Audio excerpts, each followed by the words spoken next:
Hello there, everybody. I'd like to just start the show off by talking about a sensitive topic. That being Adolf Hitler. Sorry, wrong one. That one. Adolf Hitler, who 80 years ago today did the best thing that I think he ever did, frankly, which was unalived himself, thus bringing an end to the Second World War, sort of. And ultimately, some people will say it's a controversial topic and that one ought not celebrate the death of any human being. To which I say, eat my fucking crabs.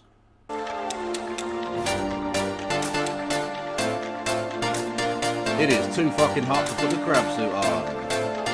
It's not happening today. I'm already sweating my fucking cock and bollocks off. Enjoy dead Hitler. Let's go. Jabba!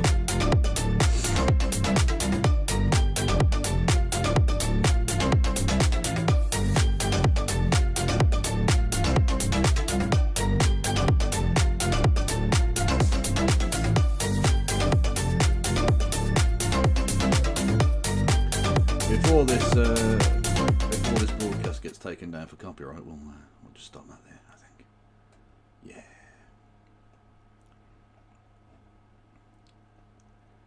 Anyway. Hello, everyone. We are we're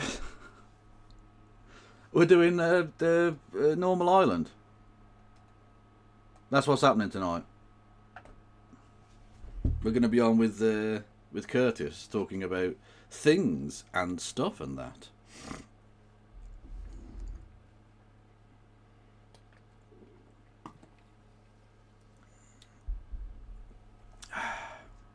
Yeah, we got some interesting ones lined up. How are we all? I want that shirt. I want that shirt too. I don't know who did the art for it. But whoever they are, God bless them.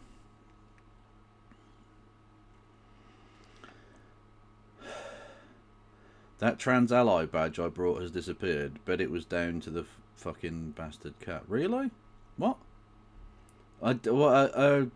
Amazon just being dickheads or what? What's the haps there? I don't know.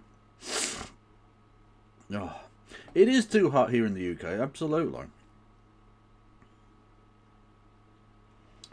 It is far too fucking hot. I'm sweating my tiny little titties off. Actually, not as tiny as they fucking used to be. Different matter.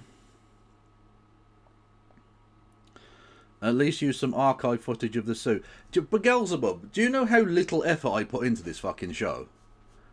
Do you think for a second that I've got the fucking effort, frankly, the spoons to bother with that shit? Because I definitely don't. Like 100% I fucking don't.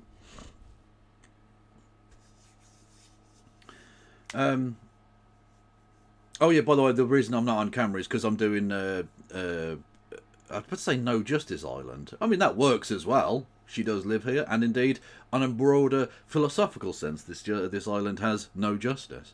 But that's not entirely what I meant. No, we're doing a Normal Island.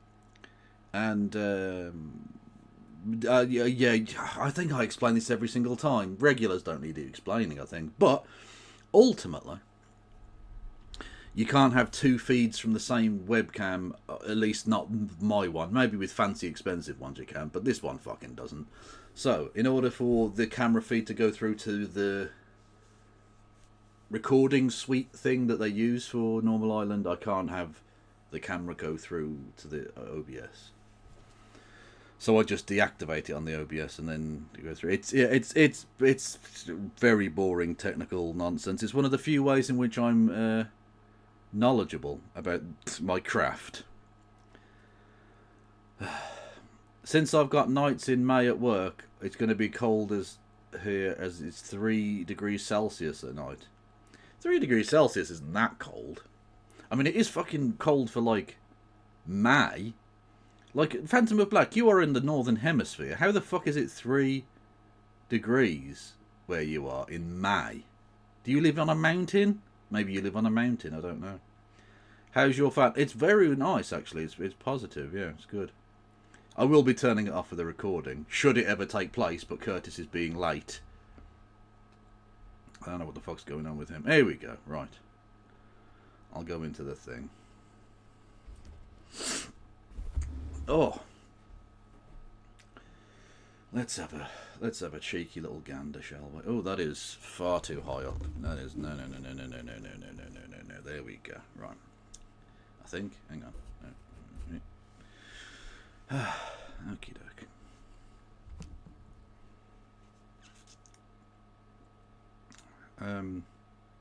Name Kevin Logan. It remembers me. Does it remember my audio settings? Yes, it does. I don't want a virtual background, so suck my penis and join the broadcast.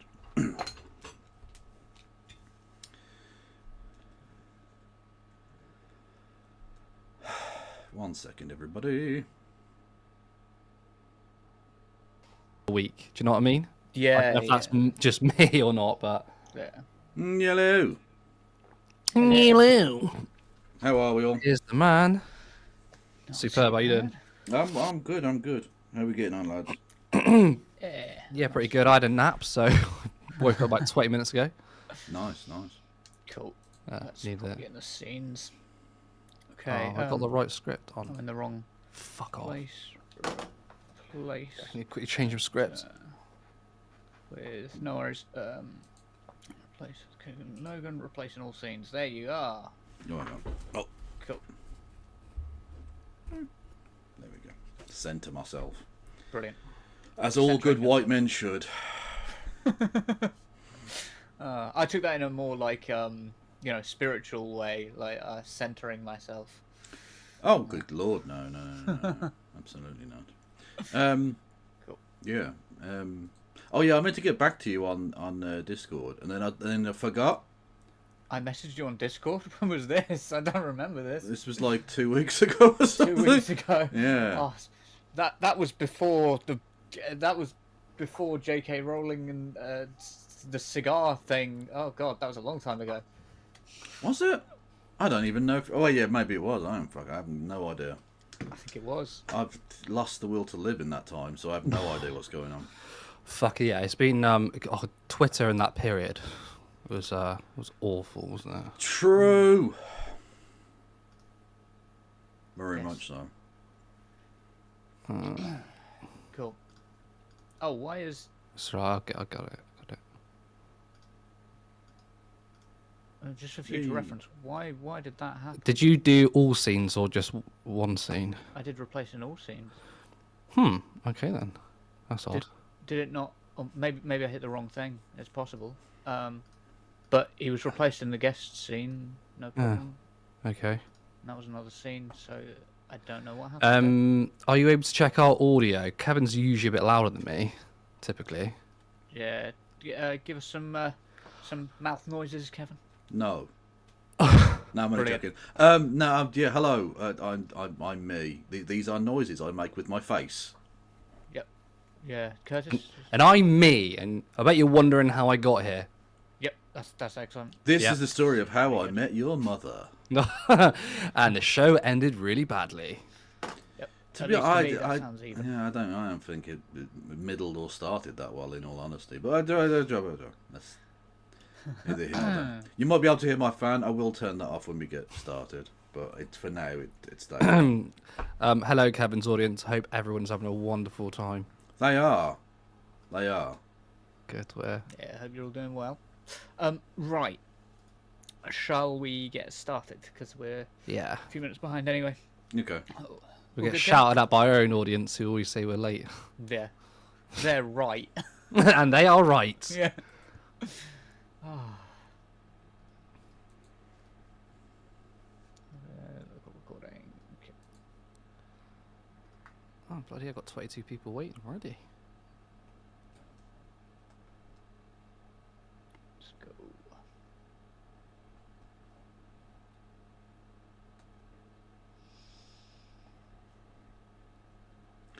Okay, I have now muted myself. Nobody else can hear me chat, just you and I.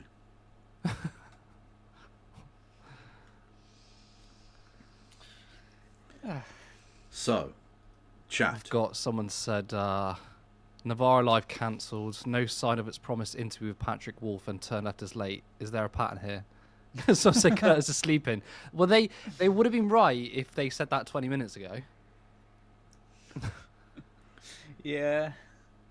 Anyway, everyone, you can give me money in the form of bits and subs and I better go memberships. off camera just in case I do end up on super camera chats for and whatever. things. shit. You can do that. That's And only I've got to turn my alert box off. Yeah. The last thing I want is smooth like a baby otter, Real. as I'm trying to explain about fucking, So real. you know, the cultural distinctions of the artist versus the political actor, you know. No one needs that nonsense. But you can give me money, you just won't hear anything about that for now. And I don't know why I looked. Oh, it's like a reflexive thing now. I looked at where my camera usually is. Right? So my camera, in order for this, because, again, technical nonsense. But because the camera, the camera you see on my usual stream is cropped. So it's just like the image, the bit of the screen rather than not all of the background. Whereas I can't do that on the recording thing. So I have to bring the camera physically closer to me to get like just a picture of me. Very expressively with his hands. Do you reckon he's chatting shit about us? Yeah, almost certainly. Oh, hang on. They can probably still hear us as well. Probably. Yeah, they can hear you and you can see me. I was explaining about my camera thing. Anyway, sorry. Nah, you were talking shit about us. And Yeah, I wasn't. I mean, you are a pair of cunts, but I wasn't talking shit about you. I wasn't. Okay? I was just explaining my camera has to be a lot closer. And so, like an idiot, when I was talking from my chat, it's so reflexive now, I looked at where the camera usually is. But it's just an empty space. I just looked at my wall. Have you got a tripod now? I know, I have a tripod that I use normally, right? Let's get Kevin a crowdfunder. But the thing is, because I can't crop my image in your recording suite. You can do it on your end, right? I can do it on my end, but I have to disable my feed in my OBS to come through here, right? So I can't crop the image here. So I have to physically bring the camera closer to me.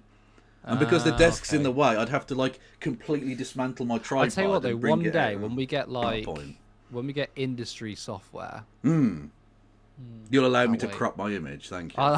we'll allow you. And also, it's annoying that this software doesn't allow the producer to control the audio, because it'd be so nice if like you can bump us up or down.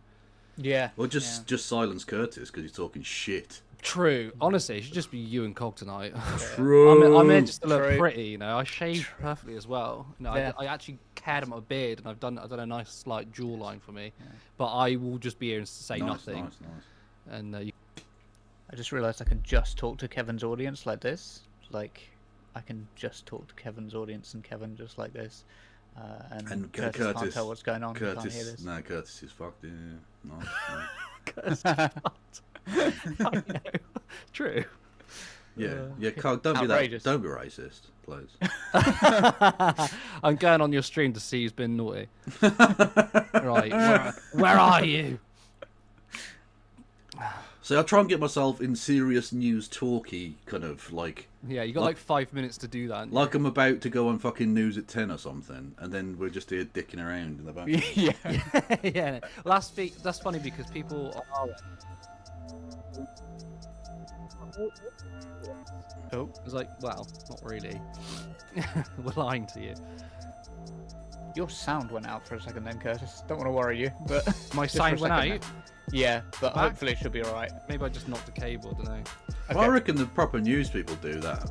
Like, there's no way there's no way that because they've got a desk in front of them. There's no way they aren't waggling their dick like up until the last 2 seconds, and then just. I need to do the sort of like, is it like 5, 4, 3, 2, 1? Yeah, give it a. Was it Sangita Meister or with whatever? a bit less clothing on. Oh yeah, absolutely. That's mandatory. Yeah. True. I'd love to see you like fucking at the BBC.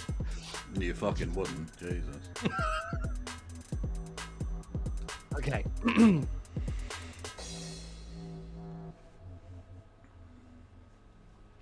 Welcome back to Normal Island. I'm Curtis Daly, and of course, I'm joined by the amazing, the invincible Kevin Logan.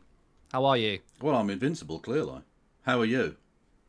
Well, I'm a bit tired because I just woke up from a nap, and someone in the comments actually said that I was already sleeping. They've clocked it, so. But I know you're going to keep me awake. You're going to keep me excited, because we've got some great stories, but we've also got Kevin, who's you're a fantastic guest anyway. But I think this is going to be a really good show. It's beautiful, thank you.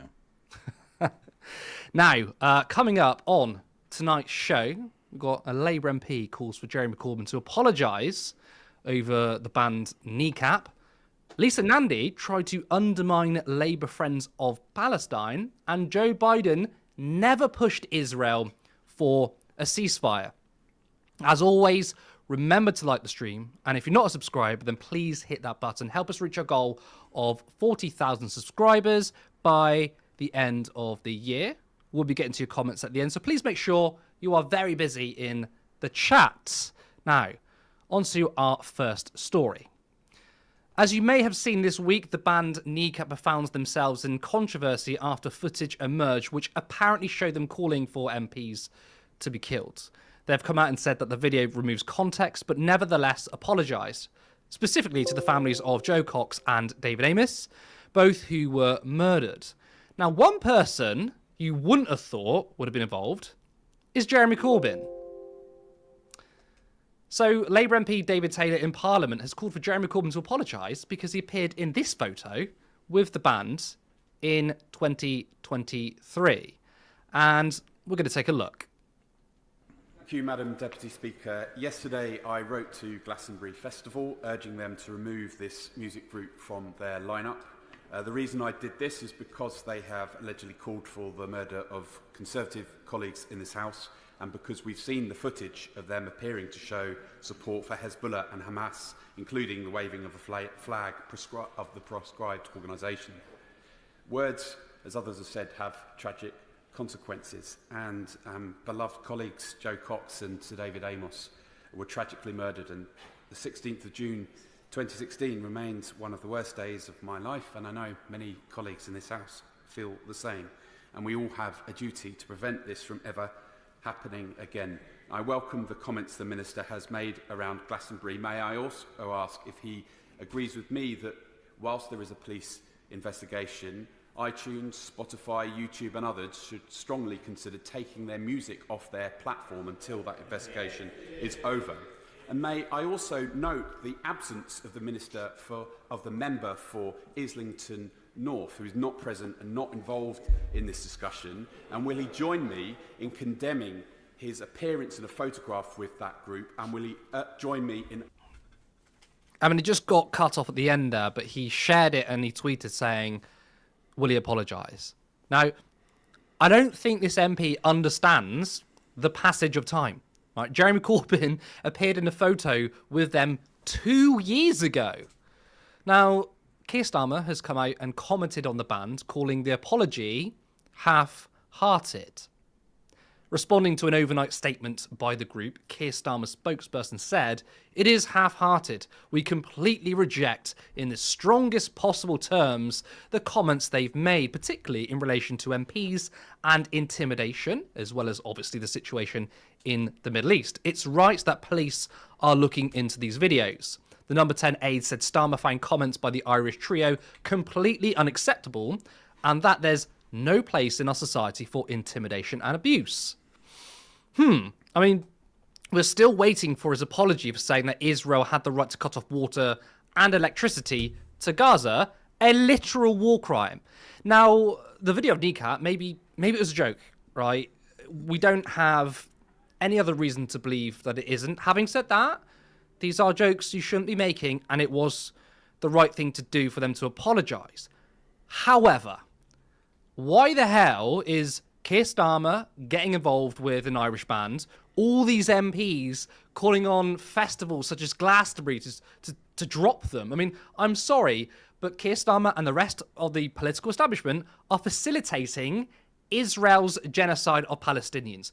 You don't get to do that. You don't get to send arms that are used to blow up babies and then turn around and say, what Kneecap did was disgusting. Cancel them. As far as I'm aware, murdering children is a lot worse than words even. Kevin, I do want to talk about Kneecap specifically, but first, I want to get your thoughts on this particular Labour MP. He's one of the new 2024 MPs. Why is he talking about Jeremy Corbyn? Because he's got Corbyn derangement syndrome. There's no other reason why you would possibly invoke his name in this. As you say, he took a picture with a group 2 years ago. I hardly see that that's relevant to the current ongoing situation. Also, he wasn't even in the chamber to answer the question, so he literally got admonished. Not only did he look like a weirdo obsessive, but he also got admonished by the Deputy Speaker for breaking parliamentary rules, which is that you're supposed to tell a person if you're going to directly reference them in Parliament, which is only fair because it gives them the right to respond. Right, reply, yeah, of course. Absolutely fine. It's just madness. And I think this story, and indeed the other two stories, are fine examples of the Zionist capture of Western institutions, frankly. And note that I said Zionist and not Jewish, because a lot of people will accuse you of anti-Semitism. Most of the people involved in all of this are evangelical Christians in the United States and their dark money. Even so, Zionist capture of British institutions, be it members of the Labour backbench, be the Prime Minister, as you quoted there. Although I do have to ask whether he had to ring up Isaac Herzog, the President of Israel, to get clarification on that point, as he did before the SNP's Opposition Day motion a couple of years ago. This is such a silly story, which is only coming to light now because of the cultural impact of the Coachella Music Festival, where Kneecap, the Irish rap trio, if I can allow myself to feel very old in saying it that way, played at Coachella and put things behind them saying "fuck Israel" and "free Palestine," which was too much. Literally too much even for, to allow anyone to say anything against the one position you're allowed to hold. The Coachella live stream was literally cut because, again, imagine that, a rock star making a controversial statement. Crazy, I know. And, of course, now they've dredged up these clips of them saying, controversial things, which might indeed break the law. I don't know. And from 2 years ago and 18 months ago, these two clips of the either the quote-unquote kill your MP or the support for Hamas and Hezbollah. This is such an obvious case of the same smear tactic that was, used on Jeremy Corbyn and has been used on any supporter of Palestine over the course of, decades, but certainly over the course of the last couple of years. The cultural impact of them saying that at Coachella and breaking the iron grip that the Zionist message has had in Western media was so much that they're now using these old clips to try and smear them, to try and undermine the basic message of maybe don't do a genocide with, again, the same smear of anti-Semitism, the same smear of, oh, you're a terrorist. And ultimately, it's one of the most fantastically counterproductive things that I've ever seen, because rather than trying to silence them, what you've actually done is amplified their message. It's almost like they've literally never heard of the Streisand effect, right? On Spotify, they've gone from 100,000. Yeah, they've gone to millions, haven't they? So over 1.3 million was the last time I saw. So you've more than tenfold their listeners. You've more than doubled their number of subscribers on YouTube. You've turned them from, a band on the rise into one of the biggest acts in the world that's probably going to headline Glastonbury now. Well done. Honestly, I'm sure one day making rock stars look really cool by trying to ban them will definitely work. Idiots. To pick up on what you said, though, right? For those that are thinking, well, they're only coming down on them because of this video that's resurfaced and what they've said. But you got to remember, the attack started when they simply said that Palestinians should live. Yeah. So at Coachella, they had, F Israel, and then they were like, Palestinians are being genocided, essentially. They had criticisms. They had attacks from Sharon Osbourne. Don't know why she's involved. So the idea that, oh, no, it's because of what they said about those MPs, well, not specific MPs, they just made a really bad joke, that was the reason why. It's clearly not. And I'm sure if a Zionist said the same thing but in a different context, it wouldn't have been picked up on. Well, they do. They do all the time. Yeah. How many Zionists have we heard, including the current Israeli ambassador to the United Kingdom, make overtly genocidal absolutely statements towards Palestinians and indeed towards Arabs more generally? We know this. Zionism is in itself a genocidal movement. This is the way it goes. Literally, the Israeli Knesset had a debate about the degree to which you should be able to rape Palestinian inmates. You've seen. You've got members of the Israeli cabinet who literally have arrest warrants out for them from the ICC, and they're just welcomed as heroes in Washington DC. It's embarrassing. They've sat on these clips for, in one case, nearly 2 years. This was from 2023. That clip. And they're now using it because of the cultural impact of them saying these things that you're not allowed to say in a place where they think they have absolute cultural hegemony, and they don't. And I think that's the true story here. Like, again, what they said in that video is not that anyone's endorsing that, but the true story is it was sat upon. Kneecap, essentially, they're probably at their most famous now. I mean, they are definitely now. It's what comes to Spotify, right? And people come out and said, "Oh, look how bad Kneecap is," because they went to Coachella and they talked about Israel Palestine.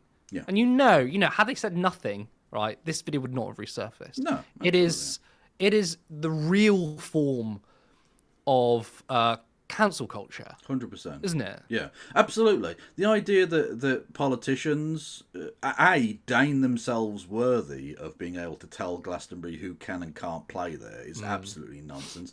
The idea that because they were given 1.1 million in PPP loans, or the equivalent in the UK, during COVID, in order that the Glastonbury Festival, one of Britain's largest cultural exports, lest we forget, it means that we should somehow, like, they owe us the banning of certain acts. Like, look at some of the unbelievably disgusting acts that have played that festival. People who are convicted criminals, wife beaters, domestic abusers, people who sing openly about sexual assault. All kinds of homophobic and racist language that's used by certain artists, and people accept that that's part of art. That's just a part of the human experience, and that art expresses the human experience. And people understand that, except with this one thing, because again, the institutions have been entirely captured by Zionist political force, basically. I mean, that is actually a really good point there. I think it's a great point because, you hear some pretty foul stuff, should we say, from artists, and we know that they don't. Well, most of them anyway, don't actually repeat it in real life. It is a form of art. You might not like it. It might not be everyone's tastes, but that is accepted. But if you want to, maybe you could see a lawyer making this argument. Kneecap were just simply doing art, and it might be grotesque to you, but why can't we treat this as a level playing field? And obviously, the answer is, again, it's the context of it, what it's behind. Talking or singing about sexual assault, fine. This is the thing that you have to allow, I think, artists a certain amount of leeway that you don't allow people outside of that context, right? Of course, which might sound odd, but stick with me for a second. The comparison has been drawn between what Kneecap said in those clips and the people who were imprisoned for inflammatory, murderous statements during the race riots last summer. And they're completely wrong to make that comparison, because there is a significant difference between a rock star saying, or a rap star, whatever, a musician, who obviously markets themselves as being rebellious and anti-authoritarian and anti-establishment, saying a thing that's edgy and bad and might step over the line in its absolutely purist, interpretation, and someone who is not doing a piece of art, someone who is just saying, go and murder migrants, go and burn down hotels. That is a direct call to action. Nobody in that room that night that heard the phrase "kill your local MP" went out and killed their local MP, because everyone understands the context there, that they're saying an edgy thing. That's the point of it. The rock stars have always been rebellious to some extent, and people want that. There is a need within younger people to have that cultural separation between previous generations. There's a fantastic story of Alice Cooper, his manager, during the 1970s, Alice Cooper's sales were not going well in Britain. And he said the one way to make sales increase is to make sure that kids think their parents hate the artist in question. Right? So he purposefully mocked up an image of Alice Cooper naked on the side of a tour bus and had it break down in the middle of Leicester Square. So you had a naked image of Alice Cooper in the middle of Leicester Square. Free advertising, it made all of the thing. And all of a sudden his records started flying off the shelves and all of these big venues wanted to book him and etc, etc. And he's had a 50-year-long career at the top, right? Yeah. At least in part because of that. What you are doing is giving Kneecap the biggest free advertisement they could ever wish for. Because now all they have to do, their opening for Glastonbury now has to be a clip, a supercut of Mark Francois and Kemi Badenoch and let's say maybe, I don't know, an Israeli politician, maybe even Benjamin Netanyahu himself comes out and says something about this.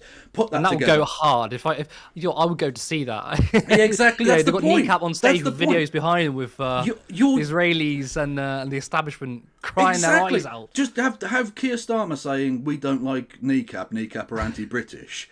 The crowd are going to absolutely erupt. It's Glastonbury. It's rock and roll. That's the point of it, right?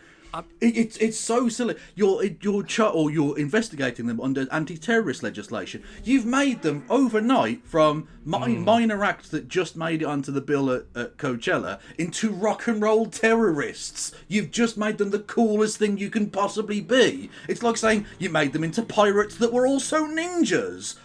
You made them infinitely cooler than they could ever have been without your intervention, you idiots.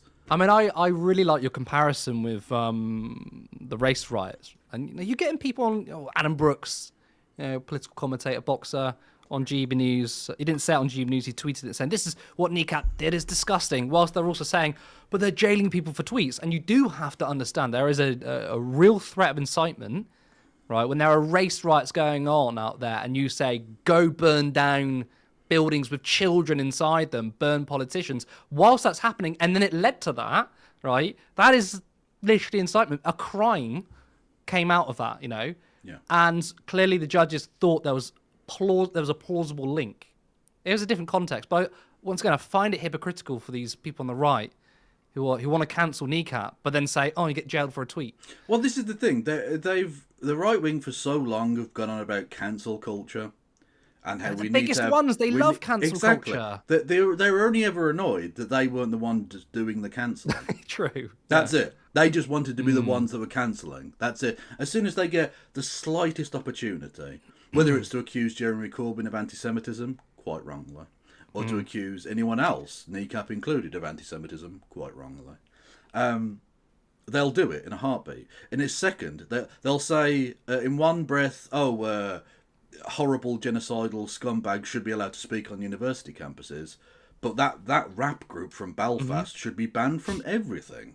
The fact, and to make the broader and I think more serious point about all of this, on the same day that Mark Francois, who by the way is an absolute clown and shoe of a human being, had his emergency question or urgent question, which wasn't urgent in the slightest, but whatever, question in Parliament yesterday, talking about this, they forced the Home Office into an official statement in Parliament about this, was the day it was revealed that Britain had entered the war in Yemen.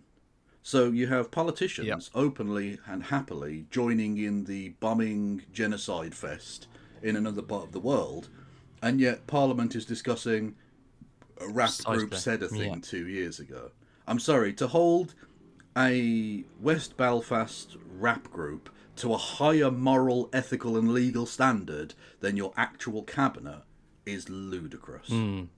That is an excellent point, which we will leave that on because it's 8 o'clock already. So we are going to move on to our second story. Now, some brilliant work from our friends at Declassified UK have uncovered Lisa Nandy helping undermine the Labour Friends of Palestine group. Nandy has been happy to parrot pro-Israel propaganda, which is why many were confused as to how she was ever the chair of Labour Friends of Palestine.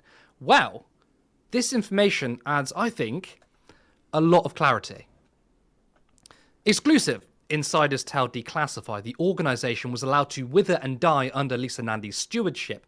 Declassified spoke with former insiders and obtained internal documents which help explain how LFP-ME, which is Labour Friends of Palestine and Middle East, was defanged after several years as an influential lobbying force in Westminster. Though never well-resourced and always operating in a hostile political environment, LFP-ME's operations seemingly contracted under Lisa Nandy's stewardship and never fully recovered. She was simply not asked, one insider said, and allowed the organisation to wither and die. In 2009, LFP-ME met with Britain's then Foreign Secretary David Miliband, raising the issue of arms sales to Israel during Operation Cast Lead. If we don't sell them arms, someone else will, they were told. LFP-ME became a non-entity under Lisa Nandy's watch, and it hasn't recovered because of that. It was a small, dedicated team, so when they move on and Lisa Nandy takes over, and she puts no effort into any of the work or bringing on new people or new volunteers or getting anyone to do anything, then that successfully empties out the organisation, he said. Veteran Palestinian British journalist Abdul Bari Atwan, who was uninvited from a LFP-ME event following pressure from the pro-Israel lobby, was even more scathing about the organisation. This is not the Labour Friends of Palestine, it's the Labour Friends of Israel, he told Electronic Intifada in 2016. Again, I really want to praise DCUK for their work, especially on Israel's influence in the Labour Party. Kevin, look, I was confused how Nandy was ever elected to LFP. Yeah. Only for her to be, well, essentially pro-Israel, she is. And I think this new information makes things very clear, don't you think? Absolutely, yes. And I'd like to say a big thank you to Declassified for, again, doing journalism that the journalist class of Britain have completely abrogated their duty to their readership or indeed listenership about. Yes, Lisa Nandy. I can understand why in a hostile environment, a group like Labour Friends of Palestine and the Middle East, because of course you need that qualifier in a way that the Labour Friends of Israel don't. Why they would want a more establishment figure as the leader. So I'm not surprised that Lisa Nandy became the leader of this organisation in order to try and garner more influence at the top end of the Labour Party. But it's clear and obvious that that was a massive mistake and that they essentially signed their own death warrant by ever even entertaining the idea. Because Lisa Nandy is a person who went on to describe themselves as a Zionist at the 2019 hustings in her own constituency.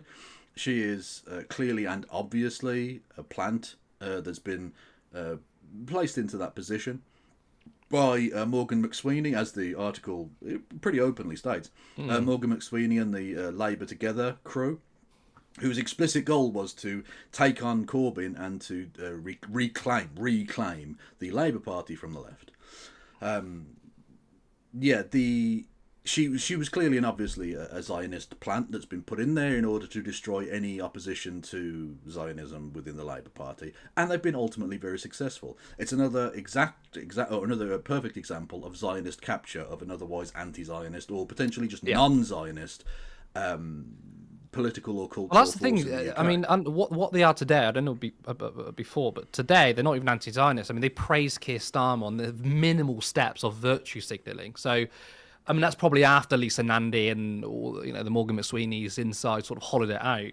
But right now they're pretty. Well, they're a non-entity. Non-entity, yeah. Yeah, they're absolutely. And they never were particularly that radical beforehand, but they had to get inside there and ruin it. Yeah. Well, I mean, this is the kind of clever, in a Machiavellian sense, approach that the Zionist lobby have made in the UK.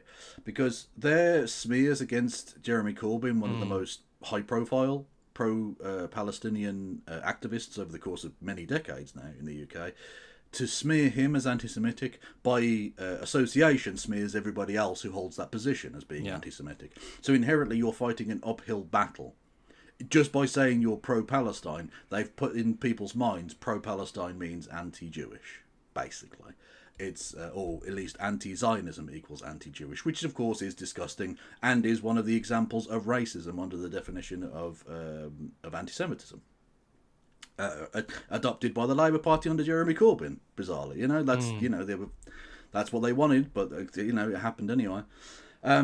Yeah, Lisa Nandy is one of the worst examples of a careerist in the current cabinet, which is saying something considering that cabinet is headed by Jeremy Corbyn, by if only, no, by Keir Starmer, and indeed Foreign Secretary David Lammy as well. Really, she is one of the snakiest snakes in a group full of snakes. I mean, at one point, she was seen as the leader of the soft left. You even had pretty big left-wing figures saying, we should give Lisa Nandy a shot. And really, I mean, I never saw the appeal from her, by the way. Those people were idiots, yeah. Yeah, I never saw the appeal from Lisa Nandy. I mean, I think they were enthusiastic because she kept talking about towns as if this was going to be some sort of redistribution project. No. I think she was just cosplaying. But I never bought into her. I don't think she has any charisma as well. No, I didn't not see really. She. I mean, that's the problem with the Labour Party anyway. There's a lack of charisma in there. I mean, the qualifier you mentioned, and I sort of said it in the article, right? It used to be Labour Friends of Palestine, and that was it. And then you had Labour Friends of Israel. And sneakily, you had the Labour Party, I think, whilst it was under Lisa Nandy's watch, they changed it to Palestine and Middle East. Yeah. They didn't want having sort of Palestine its own group. And I feel like that's a way where you can say, well, we've got the word Palestine in the Labour Party. Clearly we care. And they can basically push out anything that's related to Palestine and just talk about the Middle East. Yeah, basically, yeah. In a way that they don't have to for Israel. Yeah. Israel gets its standalone group, whereas Palestine is Palestine and the Middle East. Well, okay, so am I to take it that the Labour Friends of Israel don't give a damn about the rest of the Middle East? I mean, I don't think they do, but they probably shouldn't be so explicit about it, I think. Yeah. No, you're right. It's an interesting story. I mean, look, I don't think anyone's surprised about this. No one is. But I think it is, and that's why I praise DC UK so much, because you would never see something like this in the mainstream media. Absolutely not. Well, you saw this. And it's so good to see it in black and white. Yeah, you saw this when Al Jazeera did their exposure of the Zionist takedown of Jeremy Corbyn, and the British media just didn't cover it. They didn't touch it. They didn't want to go near it because, of course, they were at best willing but unknowing dupes of that arrangement, or they were its active agents. And either way, they didn't want any part of it, so they just ignored it. And the same will be true of this, of course. And yet again, it's just another example of the Zionist cancer eating away at the British body politic. Completely well said. Well said. Okay, let's move on.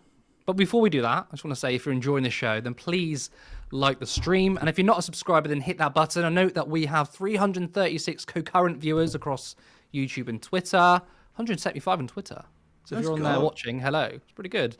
Now, if you want to see us grow, then you can head over to turnleftmedia.co.uk/support. There is a link to our Patreon where you can support us monthly, or you can follow the other link to give us a one-time contribution. Alternatively, you can become a YouTube member for just 99p. And remember, I say this every week, every single time, we are a voluntary group. There's 5 of us. We don't get paid for this. We have a very small budget to pay for certain things like transport. And already, your money has been incredible. We've managed to go down to rallies. We've managed to do interviews and vox pops. And we couldn't do that without you. But obviously, our goal is to become full-time. And this is our full-time jobs. And we are going to get there. Maybe slow, but we're definitely going to get there. But I just want to thank everyone who has supported us.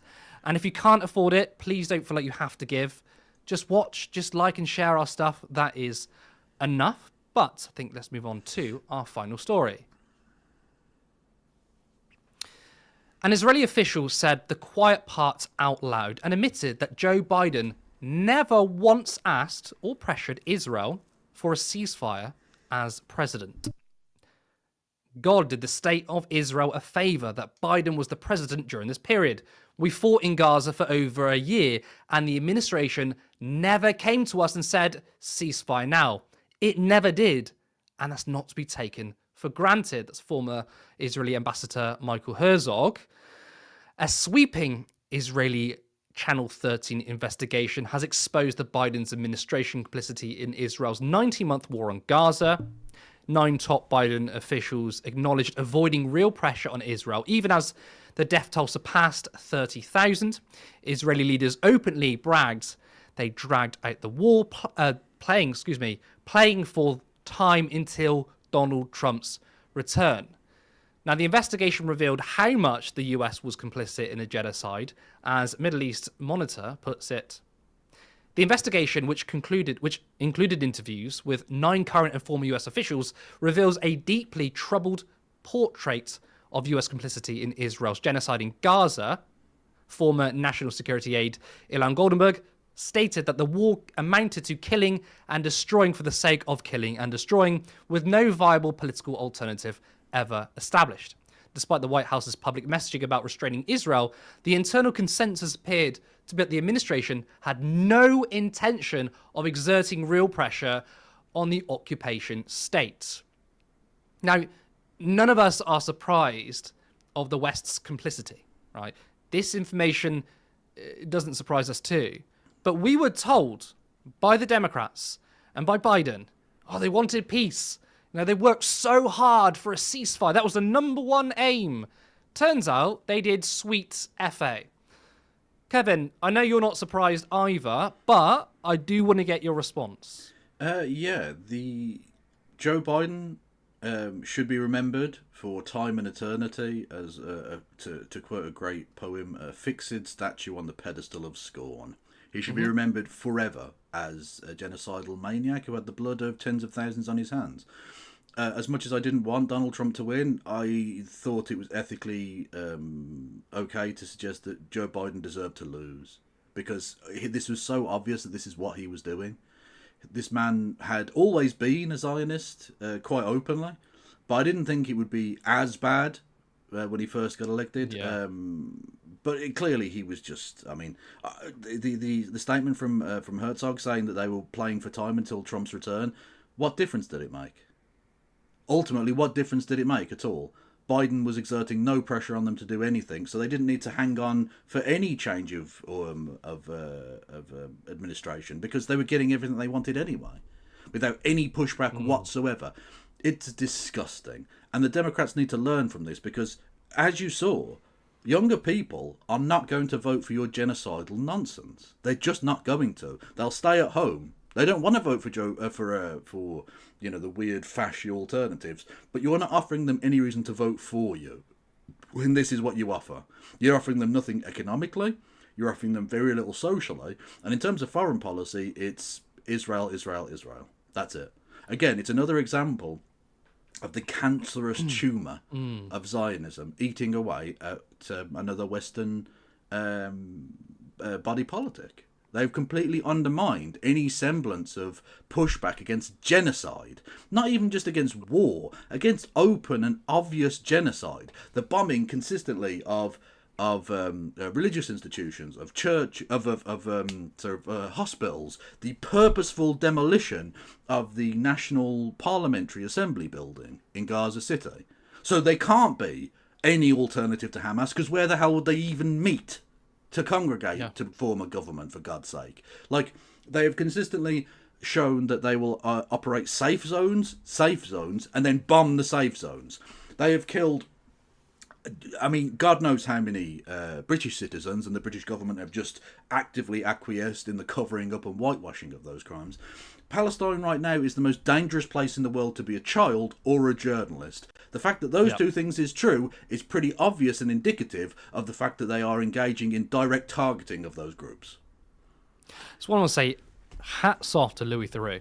Right. By the way, he is a national treasure, but he risked his life, by the way, going there. And that's someone who actually has integrity at the BBC. Maybe the last person ever, which is also funny because I think, and a lot of people made this point, if this was a Muslim or a brown person making this documentary, there would be this big pushback that this person is Hamas, right? And don't get me wrong, we've heard the crazy excuses and we've heard the smears against Louis Theroux, but Louis Theroux is a respected journalist, and you're going to need to try a little bit harder to discredit him. But back to the Democrats, right? There was this idea that we knew that materially, on policy, when it comes to Israel, there won't be much difference, right? Yeah. At least when it comes to arms sales. Now, I wholeheartedly believe, and I think I have been vindicated, that the Republicans and Trump are far worse on this issue than Joe Biden. But there was this idea that, okay, the Democrats are still selling weapons to Israel, but they're at least behind the scenes going to, try and push for some kind of ceasefire. That was like the narrative that was spun. They didn't even do that. Like Joe Biden didn't even get off his ass. I mean, he was so old. Hobble over to Netanyahu and say, ceasefire, please. Didn't even ask. Well, I would practically argue that I don't think there is realistically any difference. The difference, as probably right. unfortunately Probably is true with Trump, is that Trump is more stupidly explicit. True. Yeah. Ultimately, Biden was never going to come out and say we need to build a Riviera on the coast of what was the Gaza Strip. But ultimately, he was going to allow Israel to do that anyway. Yeah. So realistically, what is the difference? What has been the difference? It's just that Trump is not good enough at lying to be able to hide it in a way that Joe Biden clearly was, and that basically generations, up until, bizarrely, the last American president to ever really push back was Ronald Reagan, of all people. Yes. So for 40-odd years now, we've had generations of American leaders who have offered no realistic pushback to Israel whatsoever. It's just that they've all been, relatively competent liars in a way that Donald Trump is not. Donald Trump is just a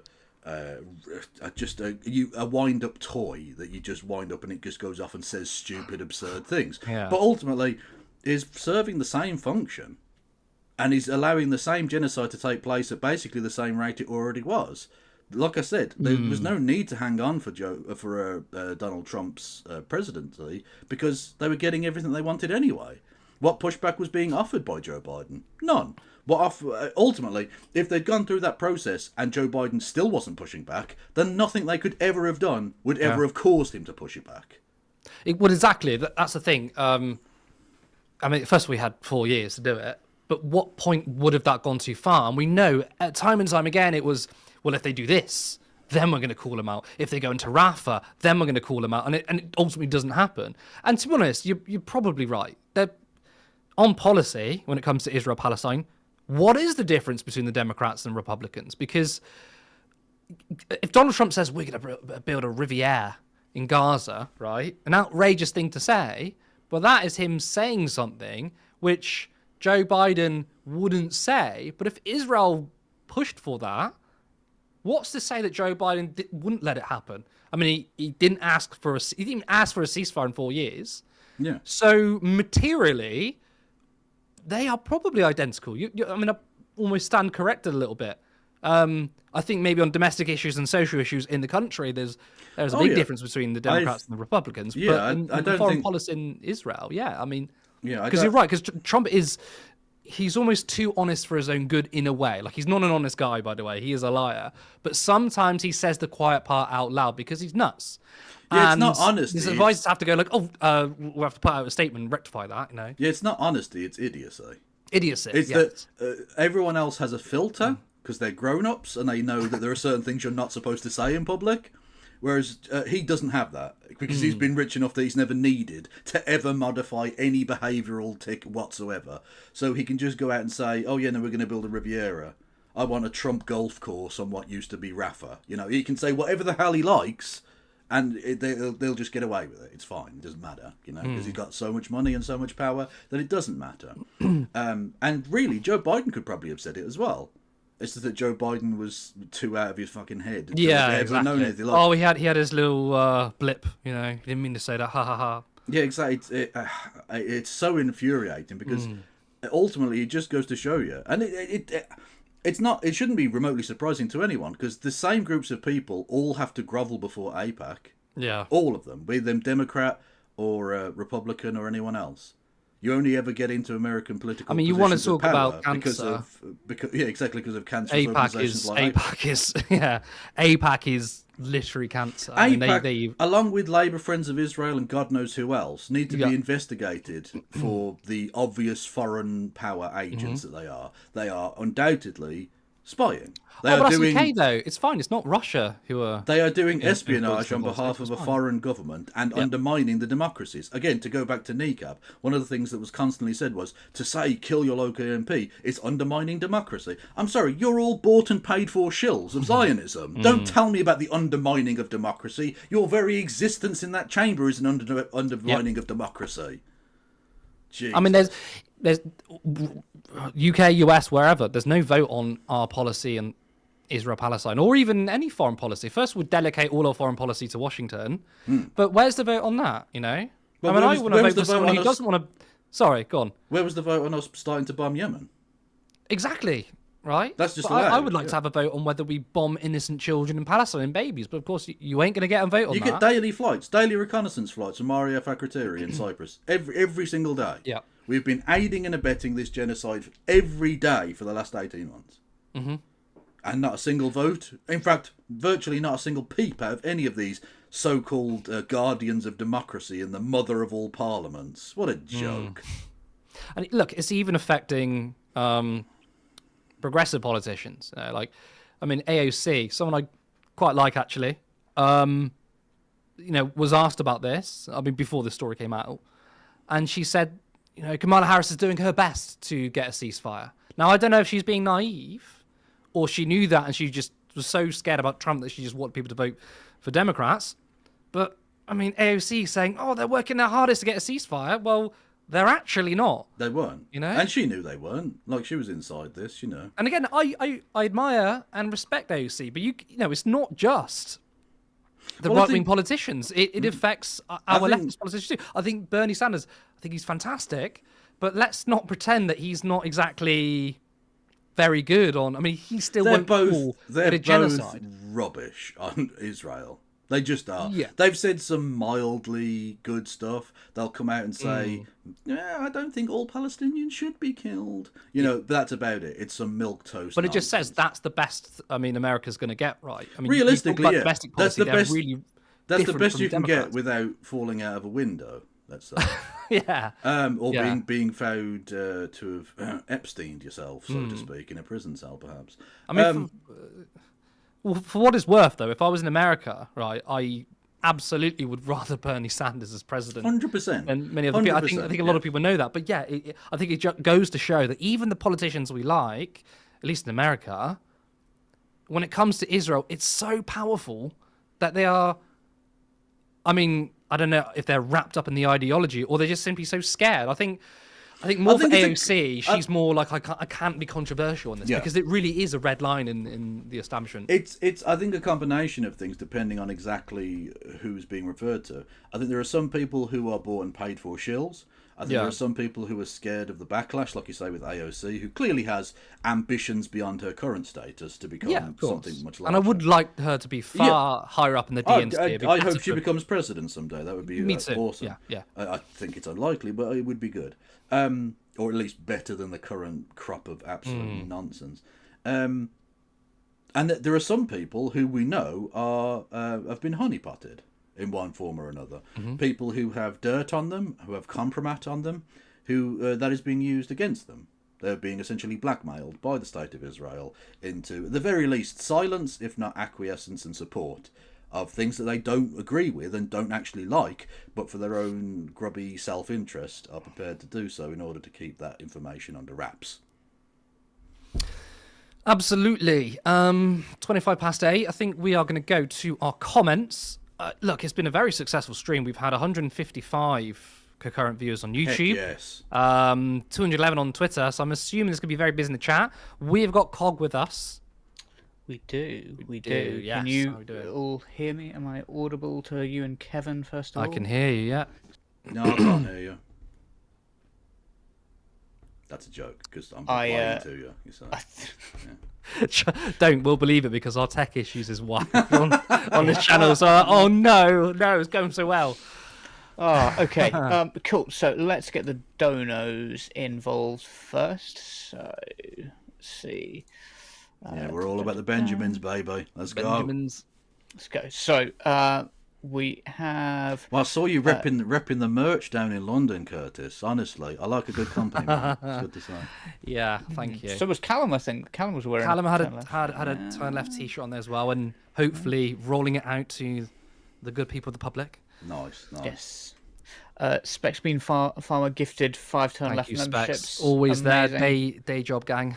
Yeah, literally. And we've got Guitar Guy who became a member. Good stuff. Welcome good stuff. To Turn Left. And I've got to read this one out. Okay. Baron von Cockslap gifted 5 turn left memberships. I apologise for leading degenerate filth to your That channel. is such a legendary name, isn't it? Thank you, Baron von Cockslap. And Anya also gifted a turn left membership, and we appreciate you very much. Appreciate it. Thank you so much. You are absolutely fantastic, and thank you for having a name that doesn't contain any smut. Right. Could be worse. I once had someone called Joseph Stalin's Cock and Ball Torture Emporium. This is the real left, right? Exactly. Yeah. This is the future the left want. It's shitposting left. That's what we want. None of this professional crap. Yeah. Dark woke. Let's go. Dark woke. Dark woke. Absolutely Yes. here for it. There's a reason that we're dark woke. It's because, according to Stanley, Jezza was Kneecap's manager. There is no end to this man's skill set. No. We couldn't agree Petition more. to make that happen. People don't know. There's a reason that one of their members wears a balaclava. It's because Oh, Seen them yeah. in the same room together. Corbyn. Yeah. I've never seen Corbyn and the guy in the balaclava in the same room That together. photo we showed earlier was literally Photoshop, so Yeah. Yeah. yeah. True. And Specs Bean Farmer says, "This is why I love Turn Left: facts, news, and homoeroticism." Thanks, guys. I consider you. homoeroticism to be part of facts. They're It all sort indistinguishable. of blends today. in together, doesn't it? You know, maybe we should get a Turn Left T-shirt. Homoeroticism. It's just set theory. All homoeroticism is fact, but not all fact is homoeroticism. Oh, yes. So Edward put this comment, which is, wow, because censorship never actually makes a band more popular and spreads interest in their music, right? Moreover, this is seriously authoritarian in the scope of what it's called for. Kind of leaning into what you said, but Edward said it a little bit before you guys got to it. It's absolutely. Like I made the point on my show yesterday. Like whether it's the gyrating hips of Elvis Presley or the kind of drug taking of the hippie period or the kind of anarchy in the UK aesthetic of the punks or the fuck you, I won't do what you tell me of Rage Against the Machine, rock and roll has always been, to some extent, about being anti-authority and being anti-establishment. It's about cultural, sometimes referred to wrongly, I think, as cultural, as generational terrorism. The idea that a generation always combats the previous generations and wants to culturally separate itself. So the worst thing those generations preceding them can do is make them make that separation themselves, because you turn people on to that. There are people now who will have listened to Kneecap's music who would have even heard of them 2 weeks ago. They're going to buy tickets for their shows, they're going to buy albums, they're going to do this, that and the other. You make it infinitely more popular if you try and censor it. Like, you must know this. Like, even, I got to give him the credit, he's an evil bastard. The Home Office Minister who answered Mark Francois literally said, I won't use the name of the band because I don't want to give them free advertising. Maybe the right honourable member opposite should think about that. And Mark Francois looked chastened, because I don't think he'd even considered that thought. I don't think it'd enter his fucking stupid gammon mind, such that you can be described as a mind, that would, you know, the Streisand effect even exists. And yet he's made them infinitely more popular. He just has. If you're going to investigate them as terrorists, you make them sound cool and edgy Really as cool. fuck. I mean, this reminds me of what happened in America when Nike went woke with Colin Kaepernick, and then all the conservatives were buying Nike shoes and then burning it, and it was like their sales went up. You know, it was almost as if it was a psyops campaign by Nike. I said, which could be plausible. I literally said, the people doing this, look, the Kneecap don't need PR. I don't need it, no. Because the counter-terrorism police and Mark Francois and Sharon Osbourne are doing it for them. Yep. They're getting headline. They couldn't have purchased this level of advertisement. No. You cannot buy this kind of advertisement. You've made them seem so much cooler than they could ever have been. Like, it's so counterproductive. And I'm here for it, because I think their messaging's generally very good. Also, just on the, I forgot to even mention it, the thing about the 14 grand that they got in public subsidy, they gave every penny of that to two groups, cross-sectarian groups in Northern Ireland, to help bridge the gap. Like, they didn't take a penny of it for themselves. So it's not even as if they were financially benefiting from it. Again, what they were doing was getting free advertisement on behalf of the British government, you dickheads. Yeah, take them to court. Because if there's one thing that rock and roll stars don't like, it's being taken to court by the government. Because that makes them seem really bad, and people don't like that. Shut up. Shut up. Yeah, it is a losing strategy. It really is. It's so stupid. Like, when has censorship ever helped the side trying to censor? Yeah. Rarely.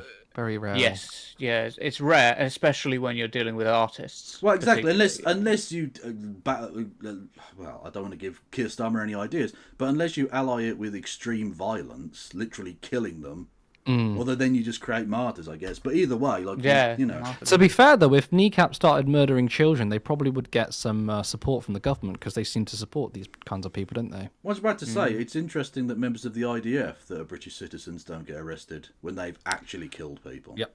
Yeah, that's a good point. I just thought it was worth bringing this this quote up from Jacqueline, because I think she's absolutely right. When Labour lose loads of council seats tomorrow, they'll have no one to blame but Keir Starmer and the pathetic bunch of arsewipes he picked to be his cabinet. I completely agree. No, it's Kneecap. Yeah. Kneecap did it. Yeah. See, we're on to a big election win, and the Kneecap got behind us and ruined it for us. Ironically, they were kneecapped. Yeah. They were kneecapped. They were kneecapped by their own political agenda, which is genocide, which is social conservatism, and neoliberalism. Yeah, they give all things that are not actually that popular. I mean, even when it comes to, I know when it comes to transphobia broadly, people are actually pro-trans. So their social conservatism is not like there's a big constituency for them. Yeah. They're like on the wrong side of every single possible issue. Yeah, exactly. You give no Labour voter has any reason to vote for them. Yeah. You know. Yeah. Yes. It's all down now to you just like the colour red. That's about it. Pretty much, yeah. Because I did say this actually at the time of the election. I said, vote Labour if you want to. I wouldn't advise it. Vote Labour if you want to, but you're effectively putting a tick or an X next to a big question mark, because you don't know what they are going to look like in 6 months' time. Nobody knows what they are going to look like in 6 months' time. And I was saying this. To be fair, Keir Starmer didn't either, because Morgan McSweeney hadn't told him. Exactly. Well, exactly. Like, that's just it. Like, they lie so often that I'm honestly surprised that they have an idea of what they're sort of going for in the future. It's really hard to tell. But one thing's for sure, as Andrew Wilton said, she was there to do the only thing, she being Lisa Nandy, she was there to do the only thing this Labour government can do, ruin it. And I do think there is a degree to which this Labour government has been very good at destroying things, but not good at building things that are lasting. I mean, at least they're good at something, I suppose. At least we can say that. They've got a skill, and that is absolutely destroying everything. Well done. Including Gaza. Including Gaza. Yes, including Gaza. And Helmhurst, just to emphasise the point, said never voting Labour under Starver, never. You're not that person who was... You're a Tory enabler. You're not that person who was door knocked, were you, on TV, and you said, go away, I'm voting Green unless it's Zara Sultana. That's not you, is it? No, but I suspect that person speaks for a lot of people. Well, I thought it was very funny, because there's this very Labour right account, and it said, well, if Zara Sultana was leader, she'd win one vote to every 200 vote loss. And it's like, you can't really say that right now, because Keir Starmer's losing votes everywhere.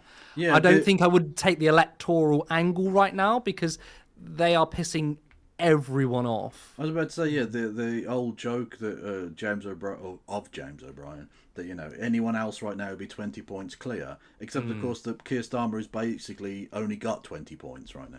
So he's 20 points ahead of me, and I'm not standing. Yeah, any other leader would probably be on 30%, to be honest. Yeah. So I do think we've got to be ready for if Reform win big tomorrow. For the centrists to turn around to us and go, and to the Greens, to the Lib Dems, to any other sort of party that's even vaguely left-wing, and go, well, if you hadn't split the vote, then we'd have, we'd have got in, and you allowed reform to get in. Anyway. So yeah, exactly. And so the same they are going to say that every single time. Yeah, I mean, we've got to be strong in our response, which has to be no, fuck you. We're going to keep denying you every single seat. We will split the vote every single time until you start playing ball with us. Well, I don't see it as splitting the vote because they're not a left-wing party. Yeah, this is true. Yeah. I suppose the actual centre-left vote, really. I mean, if you want to be very generous to include the Lib Dems on that, is essentially the Lib Dems, the Greens, and in Scotland the SNP. Like the media still lumping in the Labour Party as centre-left, right? They are not. No. They ceased to be centre-left when Keir Starmer became leader. They are a firmly centre-right party, and in some places within it, solidly right-wing. Yeah, so I don't accept the framing that is splitting the vote because you're splitting the right-wing vote. Not the left. That's true. Yeah, this stuff about like league tables of migrant crime is like some BNP shit. That, you know? The fuck? I mean, what's centre-left about cutting benefits? Yeah. Disability benefits, might I say. So, of course, that's the way the media will do it. And obviously the detractors will say the same thing. Well, if the Greens and Lib Dems haven't fucked up for us. I'm sorry, but like that's democracy. If you're doing a bad job, right, and someone outflanks you to the left and wins votes based on it, you're not supposed to blame these people. You're supposed to, go to the left. I read this really interesting article that looked at the polling data, right, and it basically proved what we suspected, all right, and it basically played down the Labour to Reform vote, right. There's been a lot of speak about Labour losing votes to Reform. 80% are all ex-Tory voters, right? Only a small amount are going from Labour to Reform. Overwhelming majority of those that leave in Labour are going to the Greens and the Lib Dems. So the Labour Party pivoting to the right, publishing league tables, for example, saying they're going to be tough on immigration, they're chasing an invisible tail because the votes they need back are those voting Lib Dems and Greens. And they're not going to go and vote Labour based on this. You see it's an invisible tail. Every time they come out with a new right-wing policy, you get right-wingers going, oh, you're still a traitor, piece of shit, I'm never voting for you. Literally. You're chasing people who hate you and will never vote for you over people who would vote for you, even if they don't like you, just to stop Tories/Reform.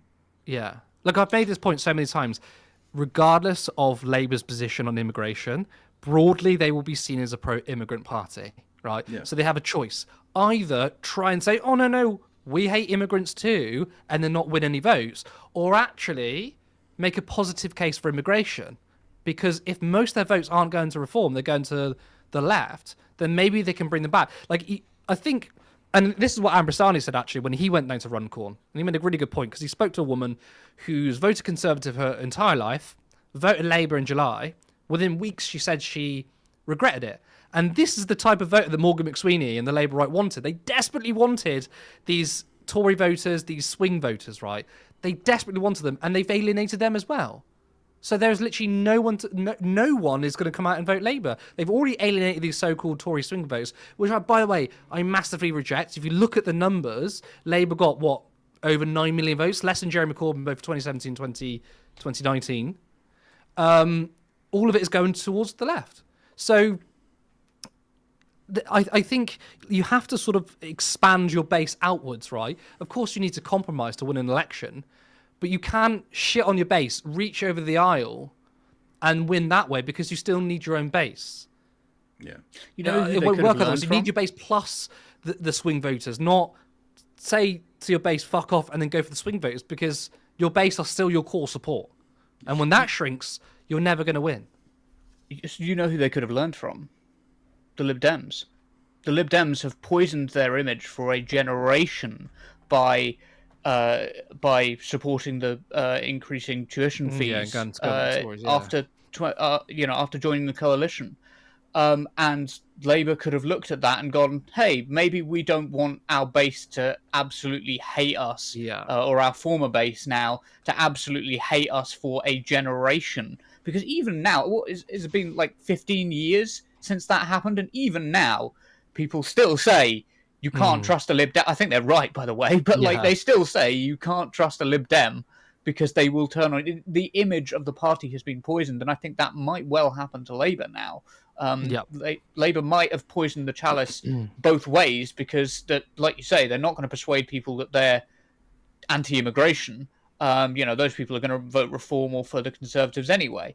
And then now they're going to lose the people who would have supported them. They're poisoning their own chalice, and then swinging it down. It's absolutely mad, and it leaves a bitter taste in the mouth. As Shiny Warm says, my new Labour MP has just said she joined Labour Friends of Palestine in the Middle East, but in response to my emails, she hasn't answered my questions about ending arms sales to Israel, BDS, or RAF surveillance flights. It puts a dark shadow over the whole party, really.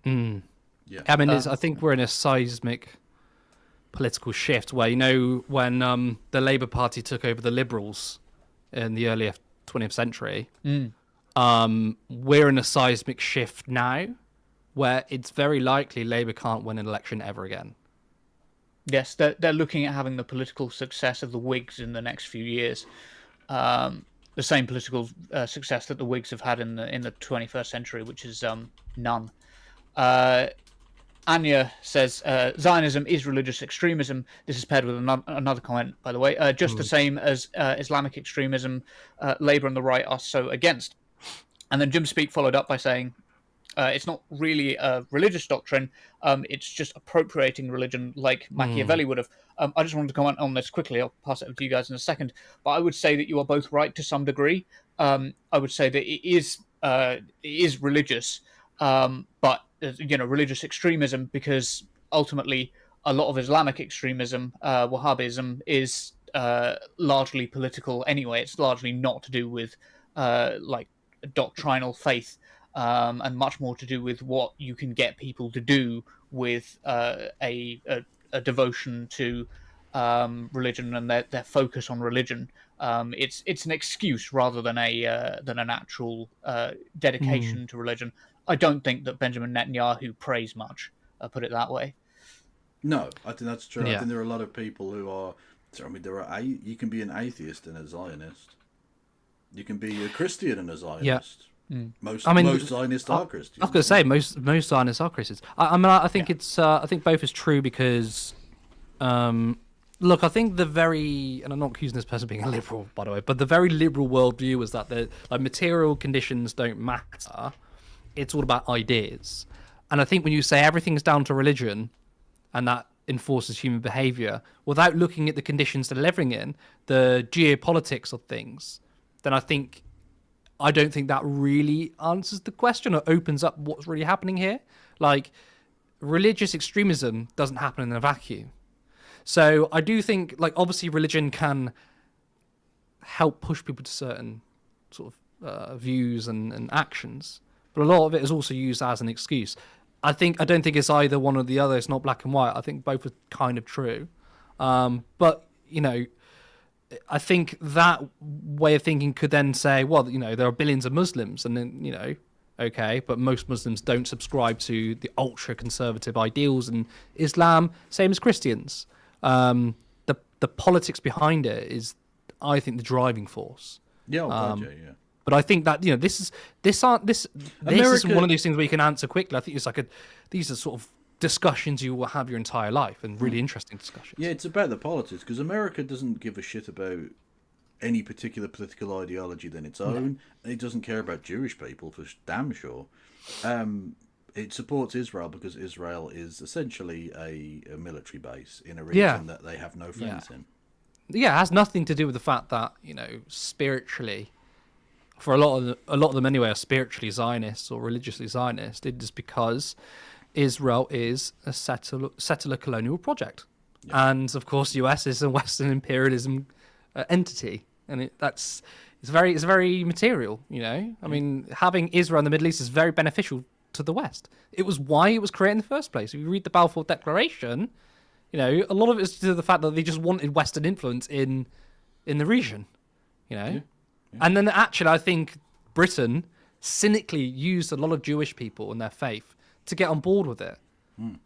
Actually, Balfour's a really good connection between why the Irish Republican cause and the Palestinian cause are so well interlinked. Yeah. There's a history of oppression that goes back even further than Balfour, but Balfour was one of the big things because Balfour was the foreign secretary who both sent the Black and Tans into Ireland to essentially kill with impunity and torture with impunity Catholics, and then when they were eventually driven out, sent the same group of people to do the same in Israel/Palestine.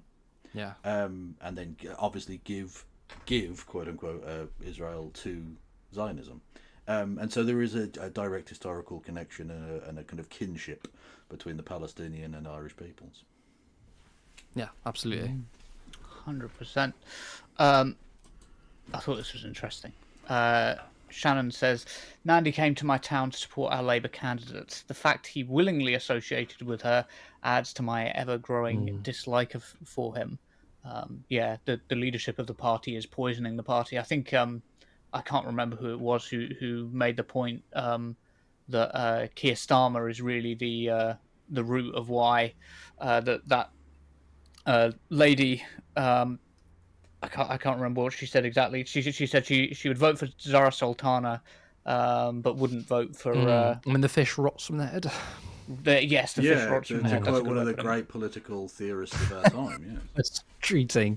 I do wonder though, how much does a candidate get a say in like a cabinet member coming down or leadership coming down? I'm assuming it's not to excuse anything for being a Labour, because I don't think you should. If you had good politics, you wouldn't be in. You wouldn't even be inside the Labour Party, but I do wonder how much of a top-down that thing is. You know? Well, I mean, any normal situation would allow for a local candidate to be able to read the local situation and say, don't send Lisa Nandy, or don't send X, Y, or Z person. Send someone like, and usually it's to do with like region or whatever. Like, realistically, they send Scottish MPs to go and do Scottish stuff because Scottish people want to hear Scottish people. They don't want to hear Jacob Rees-Mogg go to Dundee. Like, no one wants that. And so if Lisa Nandy, so if you're someone from the northwest of England, Lisa Nandy would make sense. But she's also hated. So send someone else from the northeast. Like, you've got loads of MPs from there, you could send anyone. But because we know it's top down, and we know that the Starmer Politburo, which really should be named the McSweeney Politburo, because Starmer is as much a supplicant to it than any sort of leader of it. They dictate from the top. They parachute people in. I know that because my own Labour MP is some random Cockney lad who's never been to the seat before he was parachuted in last year. Some ex-army wanker who's done nothing. Anyway, they parachute these people in there, so they probably don't have any local knowledge or local say in the matter. They just like, Lisa Nandy's turning up, tough shit. You know. You know the big thing that made a difference when we were door knocking during the Corbyn campaign, and the thing that made a lot of difference was every now and again, obviously not every time, but every now and again we'd get some like reasonably big left-wing media figure come along, people like Owen Jones, Ashkar, I think Aaron Bastani went on a few, but like every now and again we'd have someone come along who people recognized and was fighting the fight in the media as well, but who would Labour pull out for that? Like, who have they got? Where's motherfucking Streeting? Just where's Streeting? Like, Labour Social. Labour Social. Super Tansky. Yes. But even I don't think Tan would come out. No, she's actually technically she's left the Labour Party. Yeah. Really? Yeah. Like it is absolutely wild how like they've just lost their the kind of people who you need to make you popular. I wonder if all the celebrities, right, that batted for Labour in the general election, I wonder how many of them still actually support Labour. You know, I mean, don't get me wrong, like, I mean, what was it? There was is it Dawn French? And this is when Keir Starmer was running for leader, to be fair, and she backed him, right? But I do wonder, I think there's a particular group of people who were like, I didn't think Labour would be this bad. And of course, we were like, Labour are terrible, right? Because we know, and look, to be fair to us, right, we're political nerds. We live and breathe politics. We know the internal machinations of the Labour Party. We know the people involved. We can say look, everything that's happened we predicted, right? But we were privy to a lot of information because we read it every single day. And to many people are like, oh, the Labour Party, they're just the more of the equality party. They're the nicer party than the Tories, right? So I get it when someone's not that political might back Labour at that time. But what are we, 9 months into? Not even that, right? I wonder how many people are still supporting Labour. I wouldn't know. Is Tony Robinson still supporting Labour? Oh, God, that video when he's like... Oh, vote God. change! The TikTok videos, like lights everywhere, and he's dancing to the polling station like, vote for change! Well, if Baldrick says so, it must be true. Yeah. Yes. Yeah. Oh, my God. Who's the guy with the hat? The Scouse lad. The politics social guy with the hat and the island. Yeah, is it Graham? No, Graham. Yeah, something. Scouser. Yeah. Is he? He was a Lib Dem for ages, by the way. Yeah, him. Because he supported Labour throughout the last election. Absolutely fine, whatever. But it's interesting to me that if you look through his recent content, it is absolutely scathing of the way that Keir Starmer's turned on trans people. Even like the people who've like stuck with them through the election and their previous set of like outrageous lies will not stick with them forever. Like, I don't know where they're gonna go with this. Well, that's the thing. I can see people like him. Apparently Phil Morehouse has left the Labour Party. I thought he'd stay with Labour through thick and thin, right? But I think when it comes to that, these people I personally don't think they aren't that interested in material analysis, right? So when it comes to economic policies, they swing to the right, you're still going to get these people back Labour. But when it comes to their assault on trans people, it's very social liberalism as well, isn't it? Like if you support trans people but don't support, redistribution of wealth, you're kind of a liberal. And I think to people that switched them off, they're like, well, I'm happy to uphold this economic system, but can we not throw trans people under the bus? And now Labour are doing that. You're going to get the sort of liberals who might turn away from Labour. And do you know what? I'm glad they're turning away from Labour. Once again, shooting themselves in the foot. Yeah. They're not winning any voters with Wes Streeting, having conversations with Baywater, the group that has been linked to conversion therapy, saying that it is actually now wrong to call trans man a man and trans woman a woman, despite him saying it before. You're not winning any people over. Yeah, because the Turfs are just going to bring up the clips of you saying that in the past. Yeah, and they're like, well, we don't believe you. That's the thing, right? Do these people not grasp, right, that trust is a very important thing in politics? It's not just about what you say, right? When Labour have literally said, we agree with the Supreme Court ruling, right, we're going to identify people with their sex at birth, right, the gender at birth, you're still getting people in Runcorn saying, I'm voting reform because I know what a woman is, right? You're not changing any minds. What you are doing, though, is if you're someone who supports trans people or you're trans yourself, who was thinking about voting Labour, they're going to be like, well, fuck that, I'm not voting Labour. Do they not understand just basic politics? No, well, no, because what they've done is taken for granted that those votes have nowhere to go. Except, of course, they now do, but they just think they can just take that shit for granted in the very Blairite way. You have nowhere else to go, as Peter Mandelson said. Well, actually, they do. Yeah. And they are. Like you going to, you, Peter Mandelson, going to Epstein's birthday. Exactly. That sort of thing. Yeah, he's just the British ambassador to the United States now. That's cool. Awesome.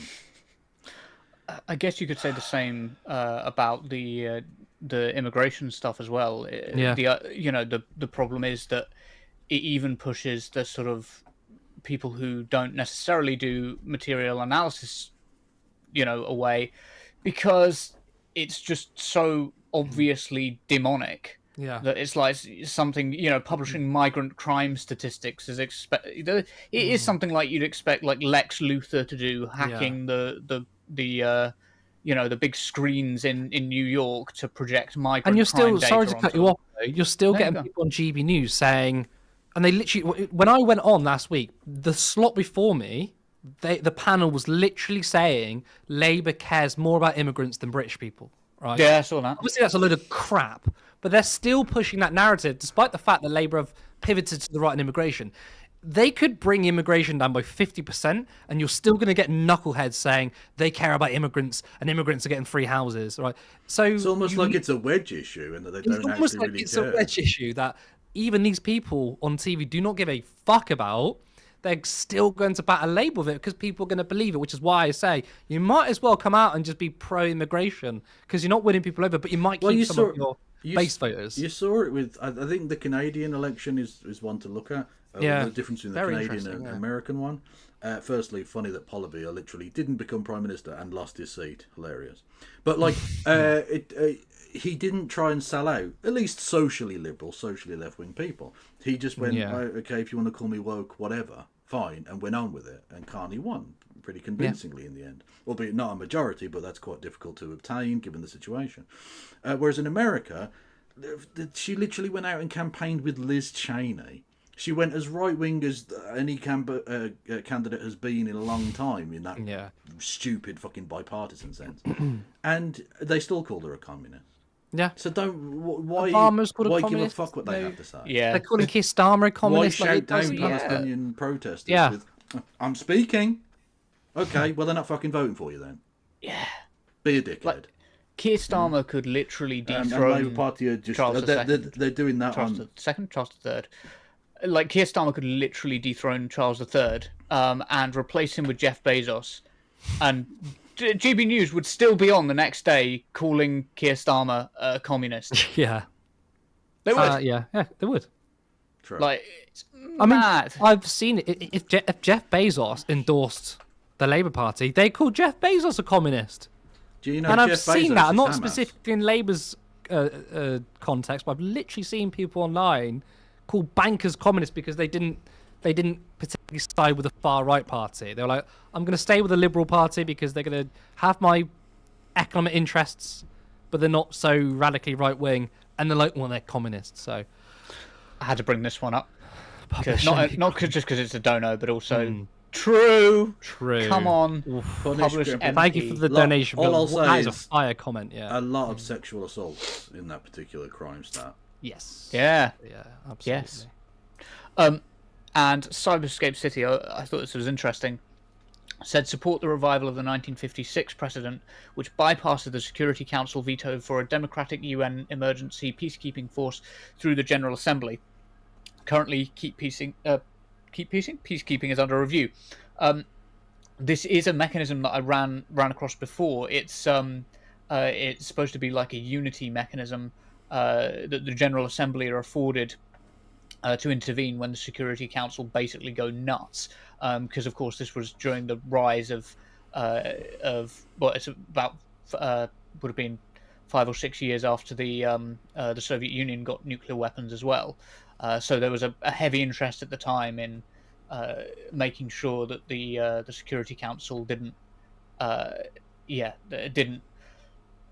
lead to a situation where they were going to go to war and the General Assembly could do nothing about it. I do think maybe there's something to that, but there's a practical point of that peacekeepers are overwhelmingly made up of American forces just because the amount America spends on their military. Do you think that might change, by the way, with the way that Trump sort of... Well, have you considered that the United Nations is fucking shit?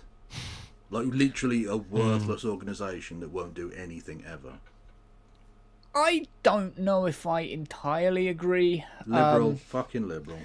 Yeah, well, I do think that there is something to, because like if that was the case, Donald Trump wouldn't want to be withdrawing from and insulting every Donald Trump's international an institution. arsehole. Yeah, I mean it's embarrassing for him, but they're not going to oppose him in any way. Yeah, but that's the thing with Trump. Like, he doesn't need something to really challenge him for him to have a paddy. No, they can just say something. So he just crashed the world economy for nothing.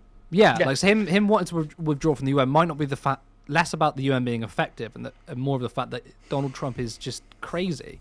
Yeah. What do you mean by effective? Because this is the thing. I think they have like I'm not saying ineffective, by the way, but I just posit the idea that the UN has been pretty weak. Yeah, it's been weak, but it never really had the hard power to go up against America. Like its military backing always came from America, so standing up to America was always something that the UN wasn't really able to do. So However, I'll repeat myself. The then. UN It's fucking pointless. But it's not pointless because in a unipolar world, where America gets to financially and militarily dominate, then an organisation that has no power over that hegemon is pretty much worthless. I don't think they have no power. I think they've got no hard power. They have a lot of soft power influence. Like when Antonio Guterres says, you know, the situation in Gaza needs to end, when the World Court brings calls for the leaders of Likud and Hamas to be brought before them. Like that doesn't have no influence. Okay, it's embarrassing for them, sure, but did either of those things happen? No, neither of those things happened. But that would fall so under hard they're power. ineffective then. I don't think that means that what would soft totally power ineffective. look like then? Because isn't soft power a form of power? So even if you were to say, well, something getting done is hard power and something not getting done is soft power, then you could probably argue that that's still no power.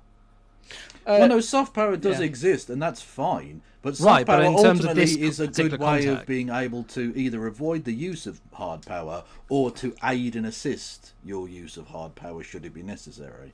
But if you have no hard power, then your soft power is at best annoying to the person in power. But as much as I think probably the people of Palestine do appreciate that the ICC has put out arrest warrants and do appreciate that Guterres has said ceasefire, we need to have a ceasefire now, and that all of these other world leaders have said these things, it ultimately doesn't stop the bombs from dropping on their tents.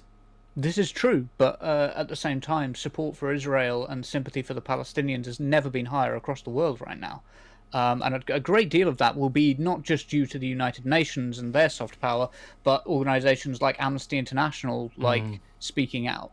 Well, we are having, France are looking at very soon recognising the Palestinian state. Whispers, apparently Labour are doing it.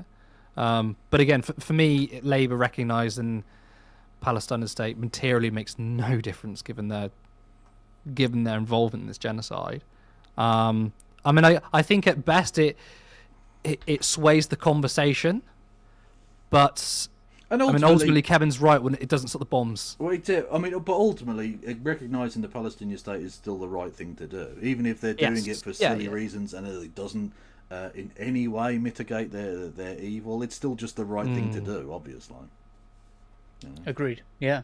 And there's the thing: Britain doesn't have either the hard or soft power to realistically stop this. But what it can do, is at least not be part of it, not be on the wrong side of history. We can't stop it, sure, but what we and can do is like Miliband, the quote from earlier, Miliband saying, "Oh well, if we don't sell the weapons, someone else does." Okay, well, fucking let them then. Okay, that makes let them have the fucking blood on their hands. Right, it's logically that makes no sense to me, though. What are you saying? Other evil people will do things. Yeah. Okay, but that doesn't mean that you get to do evil things. That was a wild thing to say, though. David Miliband is a fucking piece of shit. As if, someone else's arms is going to be more deadly than ours. No, it's exactly the same as well. It's not like, we have the good arms and they have the bad arms. Arms are fucking arms. But that's a David Miliband moment, isn't it? Yeah. Yeah. It's so New Labour. Oh my God. It's so New Labour. It is. That's the end of the comments. Okay. So we can close out there, I think. All right. Well, then that is all we have time for. I want to thank, of course, all of our viewers who tuned in. And, of course, thank you to Kevin. Once again, you were an absolute delight. Thank you for having me on. Thank you. Remember to please like this stream. And if you're not a subscriber, then hit that button. If you want us to grow, then you can head over to turnleftmedia.co.uk/support. There is a link to our Patreon where you can support us monthly, or follow the other link to give us a one-time contribution. Alternatively, you could become a YouTube member for just 99p. Thank you again. I'm Curtis Daly, and I will see you next time. Support independent Adolf, media. Support Adolf social justice Hitler, that's there Adolf on social Hitler, media. Adolf, Thank you. Adolf Turn left. Hitler.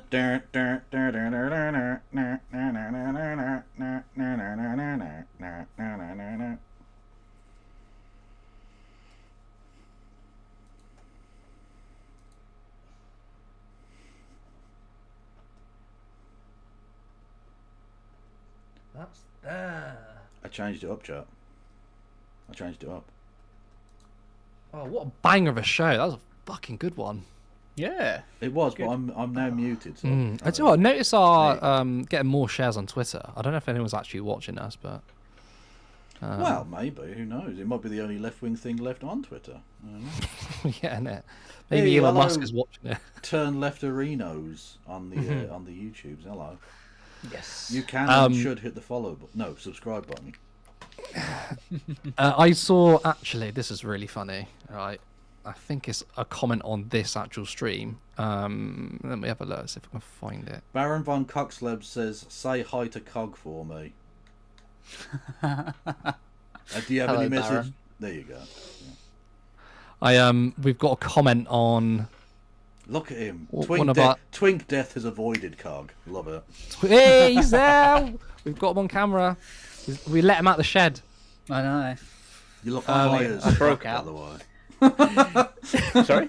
You look high as fuck. Oh, do I? Yeah. I don't know. Maybe it's just the camera lens or something. But you'd look. Well, it is 4:20. 10 days later. Light, I think. I actually think it's the light. It's quite a bright light. You can probably see from the shadow. Yeah, it's probably my pupils going. Yeah, it's the bright light you use to fucking light your weed. Yeah. I know. Yes. We got a comment, not on this show, but another show, saying, "Has Navarre Media sued you yet?" True. What's funny though is like actually we're mods on their channel, so I don't think they're gonna sue us. Nice. The thing is though, I think we all recognise that aesthetically we're very similar, but right, does the BBC want to sue Sky, or does Sky want to sue GB News or whatever? Like they all look the same, and obviously as we get bigger, they're probably going to start to look different anyway. But well, it's difficult to do like a newsy type show that isn't basically this. Pretty much. Like, well, that's exactly. that's the format, isn't it? You know. Yeah. Also, we are trying to break away with our format and take some inspiration from the Majority Report with the bringing the producer in at the end and sort of like doing that's that. a big difference there. Yeah. Which is Cog's idea actually. Smashing idea. We're getting a lot of good response on that. So we basically dedicate. I mean, I think we're probably going to try and cut it down there because it does get quite long, but a space for the producer to come in. But I suppose we've differed from Navarre and we've copied someone else, but they're in America, so that's fine. Different postcode. Yeah, well, there's no such thing as an original idea when it comes to video production. You know, like everybody. So it's just how many sources do you take it from to make it into your own thing. Yeah. You know? Well, that's literally it though, because like all forms of like kind of art or whatever, you do take multiple things and different things, and then you make a new thing. You know. Yeah. Like, I'm always probably going to get compared to Aaron Stanley, but Aaron Stanley always gets compared to Trump. Now, is Trump going to sue him? Probably, but... yeah. I just thought it was a really funny comment, but... Yeah. Yeah, I mean, like, you're going to get those comparisons anyway, regardless of whether you're, like... Even if you really did try to change it up and do something different, they'd still be like, oh, you've got a left-eyed guy from Britain doing news show. You're just like... Yeah. Yeah. Yeah, Kevin, did you see the are they called Baywater or Clearwater? What's the name of that? I think it's Baywater, isn't it? Baywater. West Street in. Did you hear about that? Vaguely, but I mean, you might need to fill me in on details. So we covered it on the show yesterday. Wednesday. No, today's Wednesday. Monday. It was the Baywater support group. Basically, they're a support group for parents of trans kids who hate the fact that their kids are trans and don't want them to be trans. Oh, bad parents. Cool. Yeah, awesome. Yeah, like abusive, just basically like abusive. In my opinion, sorry, I forget that we're on air. In my opinion, an abusive group that are, in my opinion, supporting conversion therapy. And I think it should maybe be your opinion too, but I just thought it might be something you might want to look into and be worth covering on your stream at some point. I don't mind covering that. It sounds fucking anything to hate Fucking Wesley. Oh, Wes Streeting really is the most worthless human being. That's so just pointless.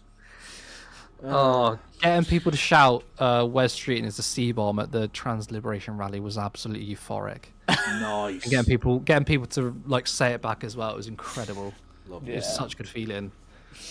So you led a harassment campaign against a member of the British Parliament? In Minecraft. Minecraft? Minecraft? What? You dare. Honestly, you rub shoulders with Jeremy Corbyn just a couple of times, and all of a sudden, Mein Kampf. He's got Mein Kampf Tourette's. I say. You're such a shitbag. Yes, and you keep inviting me back. I don't know why. Oh, because the more shitbaggery you are, the better it is. True. Yeah, we love it, don't we? Yeah, and the viewers love it as well. That's Fiona Lally went on GB News and she's defending Kneecap. That'd be interesting to watch. Oh, good nice. for her. I like her. Oh, Fiona Lally, is that the communist? Yeah, the communist. Yeah. One who absolutely destroyed Swella Braverman. Yes, yeah, that one. Yep. Yeah.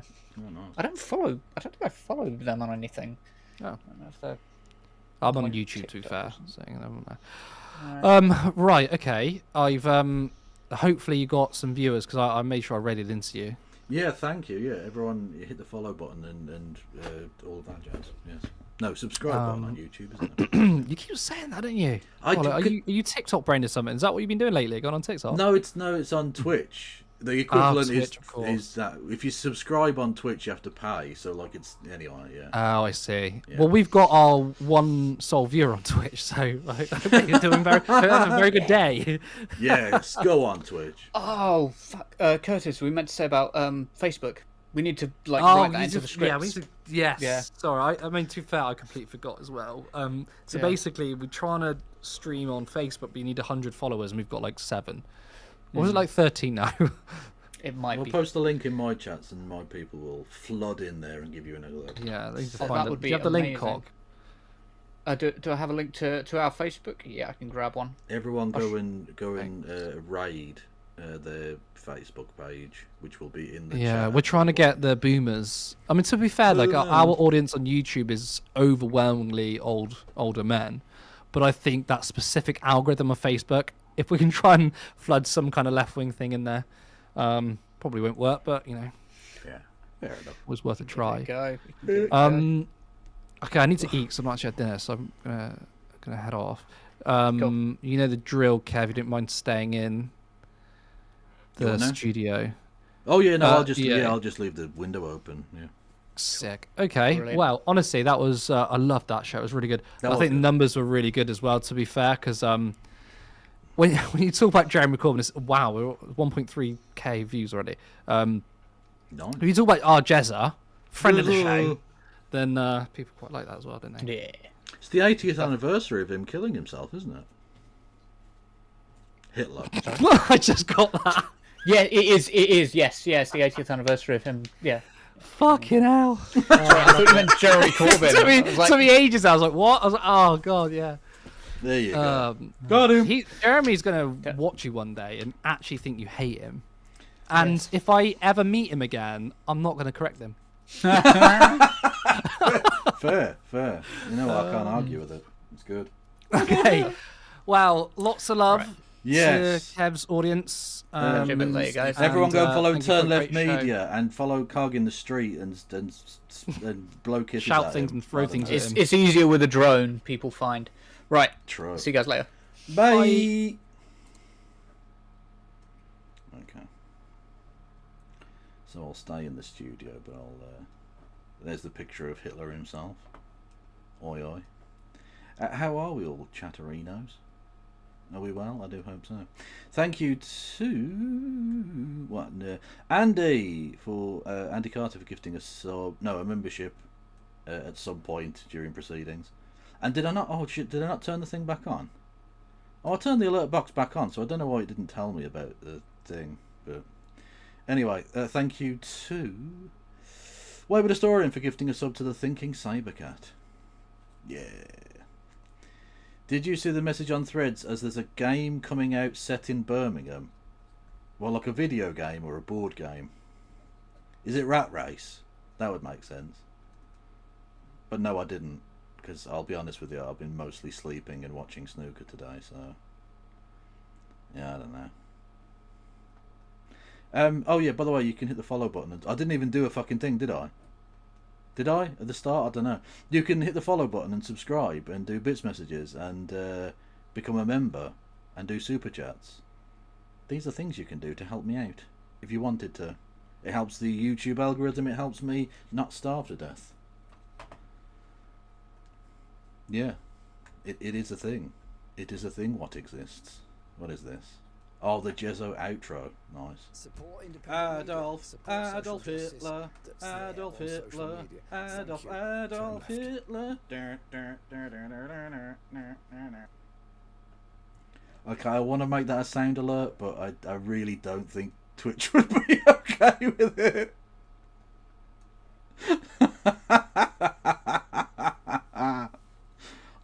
I do. I really do want to make that a sound alert.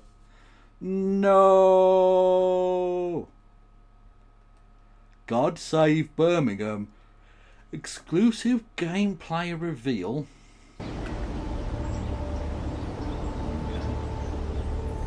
So it says, check out the exclusive God Save Birmingham gameplay trailer. Enjoy 8 minutes of the new Farmer vs Zombies gameplay in God Save Birmingham, the updated zombie apocalypse survival game set in 14th century Birmingham, England. Okay. I think this is just Birmingham now, isn't it? Isn't this just what it is now?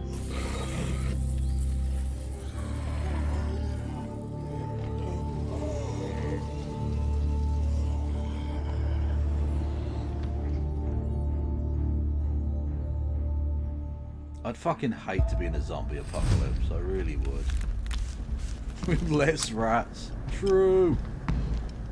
Fuck.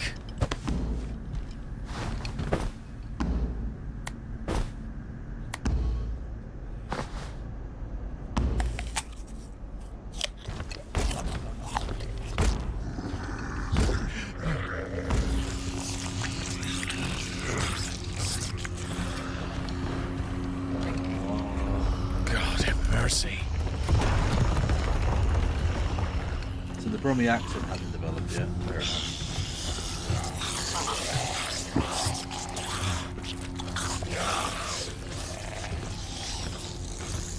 Pray hold something of use.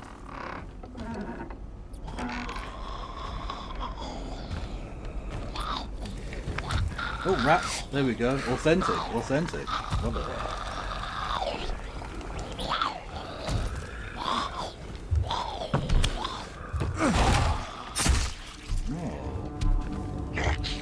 Oh, hang on. Get off me, you fat bastard. Come on. Axe! Oh! Right through the bumps.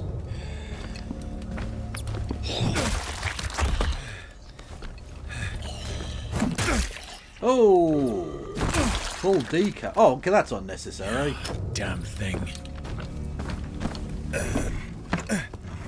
Ooh. Smell my cheese, you mother.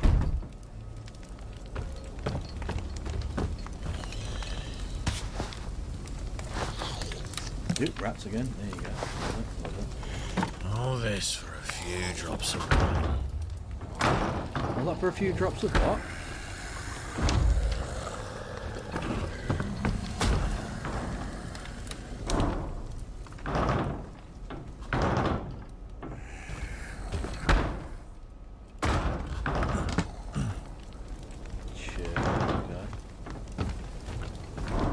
Oh, wine.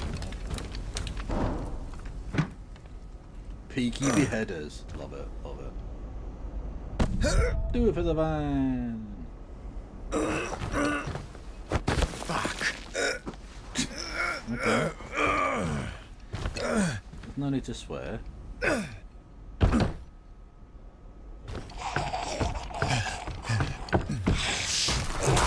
Oh!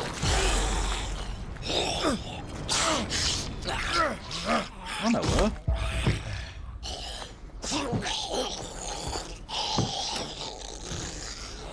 So is this game just killing zombies and like...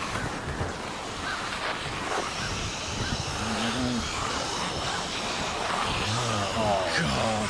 Fuck this! No!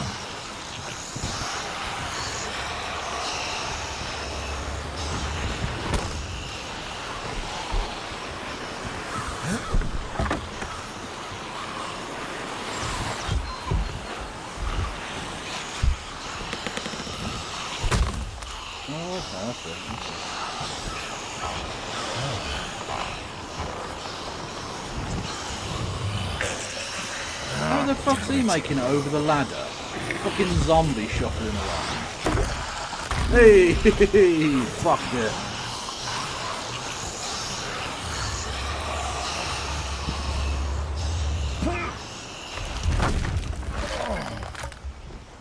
Damn it all. Oh, fuck that. I don't like it. How long does this go on for, by the way? Oh, fuck, we're only halfway through. Oh, fuck this. Oh, I don't like this. I won't be playing it. I have enough of fucking Birmingham in the real world.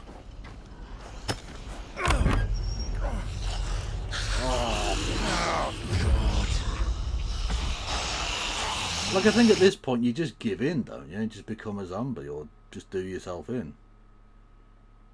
You know?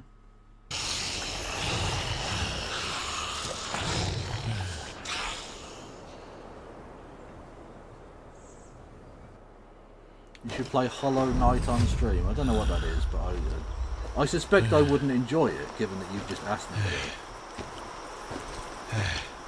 Clips leaderboard. Morinaka is now 9. The clips at 9 views. What the fuck does that mean? I don't know what that means. Yeah, thank you. If you're enjoying this zombie-based content, don't forget you can hit the subscribe button. You can subscribe and gift subscriptions to the community and do bits and subs and blah blah blah. Super chats are also available. Oh, this is nice. Homely. In the centre of Birmingham, this will set you back several thousand.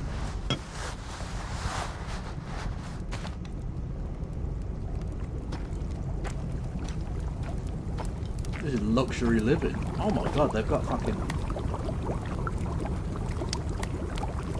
They've got cooking facilities in this house.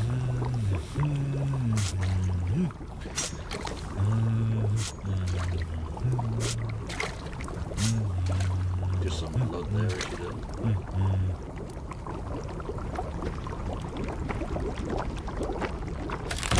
Oh, fuck off! Oh, you cunt. Oh, I just nearly shat myself. Oh, I don't like it. Fucking Gollum, motherfucker.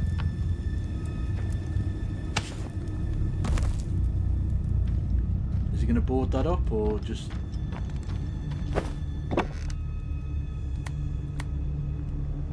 I could have sworn I left it here. Oh. Fuck off, man.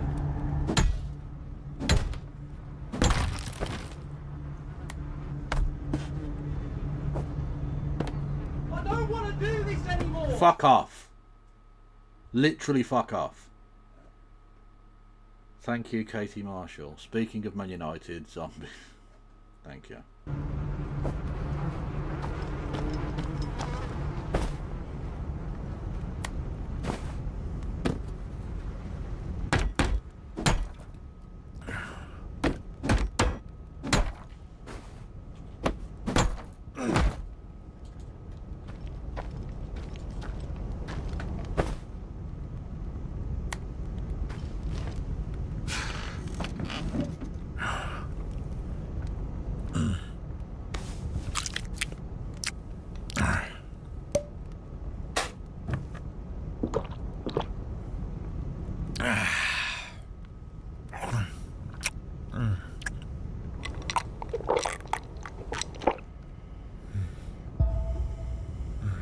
the Blues are winning 2-0 as well, which is nice.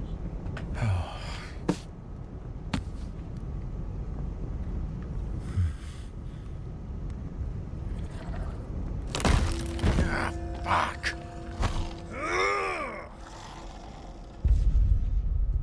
Oh no. No, you're dead. You're dead, mate. Come on. Oh, gross.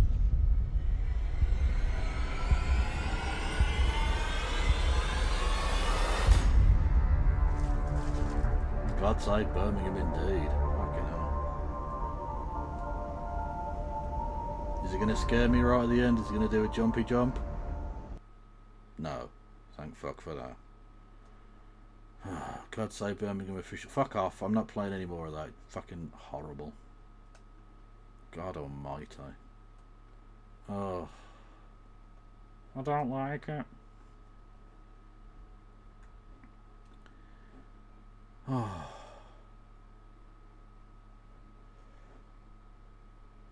Who were we playing? We were away at Blackpool. Doesn't really matter. It's like the penultimate game of the season where we already won. So, you know, whatevs, you know. Okay, I know I haven't been going long tonight, but I feel like you've gotten content. I feel like content has been had. Right? I feel like it's, you know. I've done newsy news. Also, I just got back from Predapio. I had to fly all the way to Italy and back overnight. I had to go to Predapio for just reasons. Doesn't matter. Play more games, Kevin. No! I play football games, I play Civilization, and I fucking the long distance lorry driver. That's it. Or Euro Truck Simulator, to be precise about the name of the thing. Kev shouts, I don't want to do this anymore, and dives into the zombie horde. I genuinely, okay, oh god, this is so grim. But if I was ever in a zombie apocalypse, unless I could see a very obvious way out of it, I think I would just cease. I would play Roblox.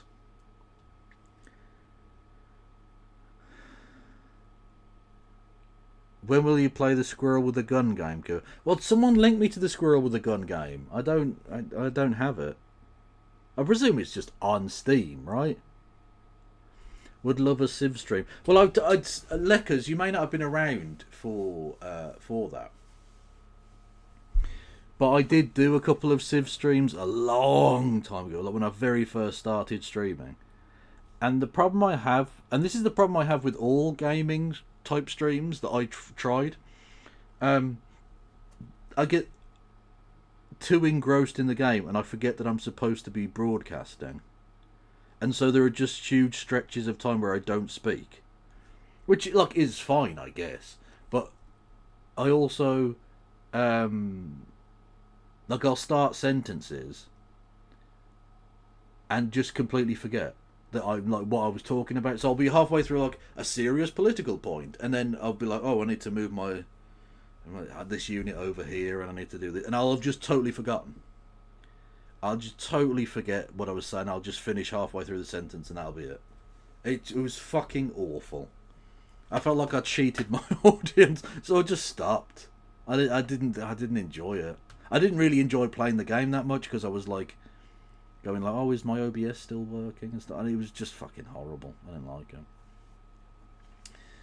Kev, watch Zombie 100. It's about a guy stuck in a dead-end job, finally getting to do bucket list when a zombie apocalypse happens, so he doesn't have to go to fucking work anymore. Isn't that just capitalism, I think? I think so. I'm not sure. Anyway, I'm gonna go to sleep. Well, no, I'm not. It's a bit early for that. But I am gonna go away from this place to a different place. And the placey place. Who's going on YouTube that I can send people over to? Katie motherfucking Gomery is going, so go and check them out. They're fucking awesome. And who is going on Twitch? The Twitcherinos. Who's going?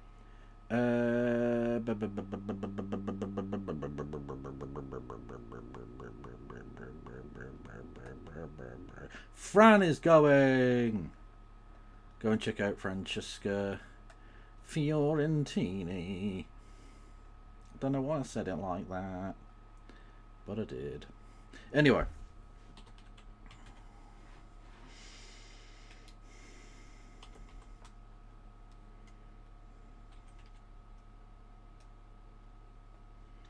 Yes, I will be back tomorrow. Oh, I forgot to even fucking say. Right, so we want to do tomorrow, at least part of the stream, a May Day, International Working Day celebration in the form of Gartic Phone, which is the game where you do the drawing and you write the thing and the people draw the thing. It's a game we've played on stream before. So if you want to do that, contact me on YouTube. Not on YouTube, you twat. On Discord. I suppose also maybe on Twitter or Facebook. I don't check those very often. So check on the Discord. Go and say hello. And we can get 3 or 4 people in. Me and Lord Freetooth are going to do it. So if anyone else wants to do it, they can also do that as well, if you want to. Yeah. Anyway. I'm going to go and eat food and be merry. Maybe. Stay beautiful. Thank you all for listening and watching. Free Palestine. No pass around.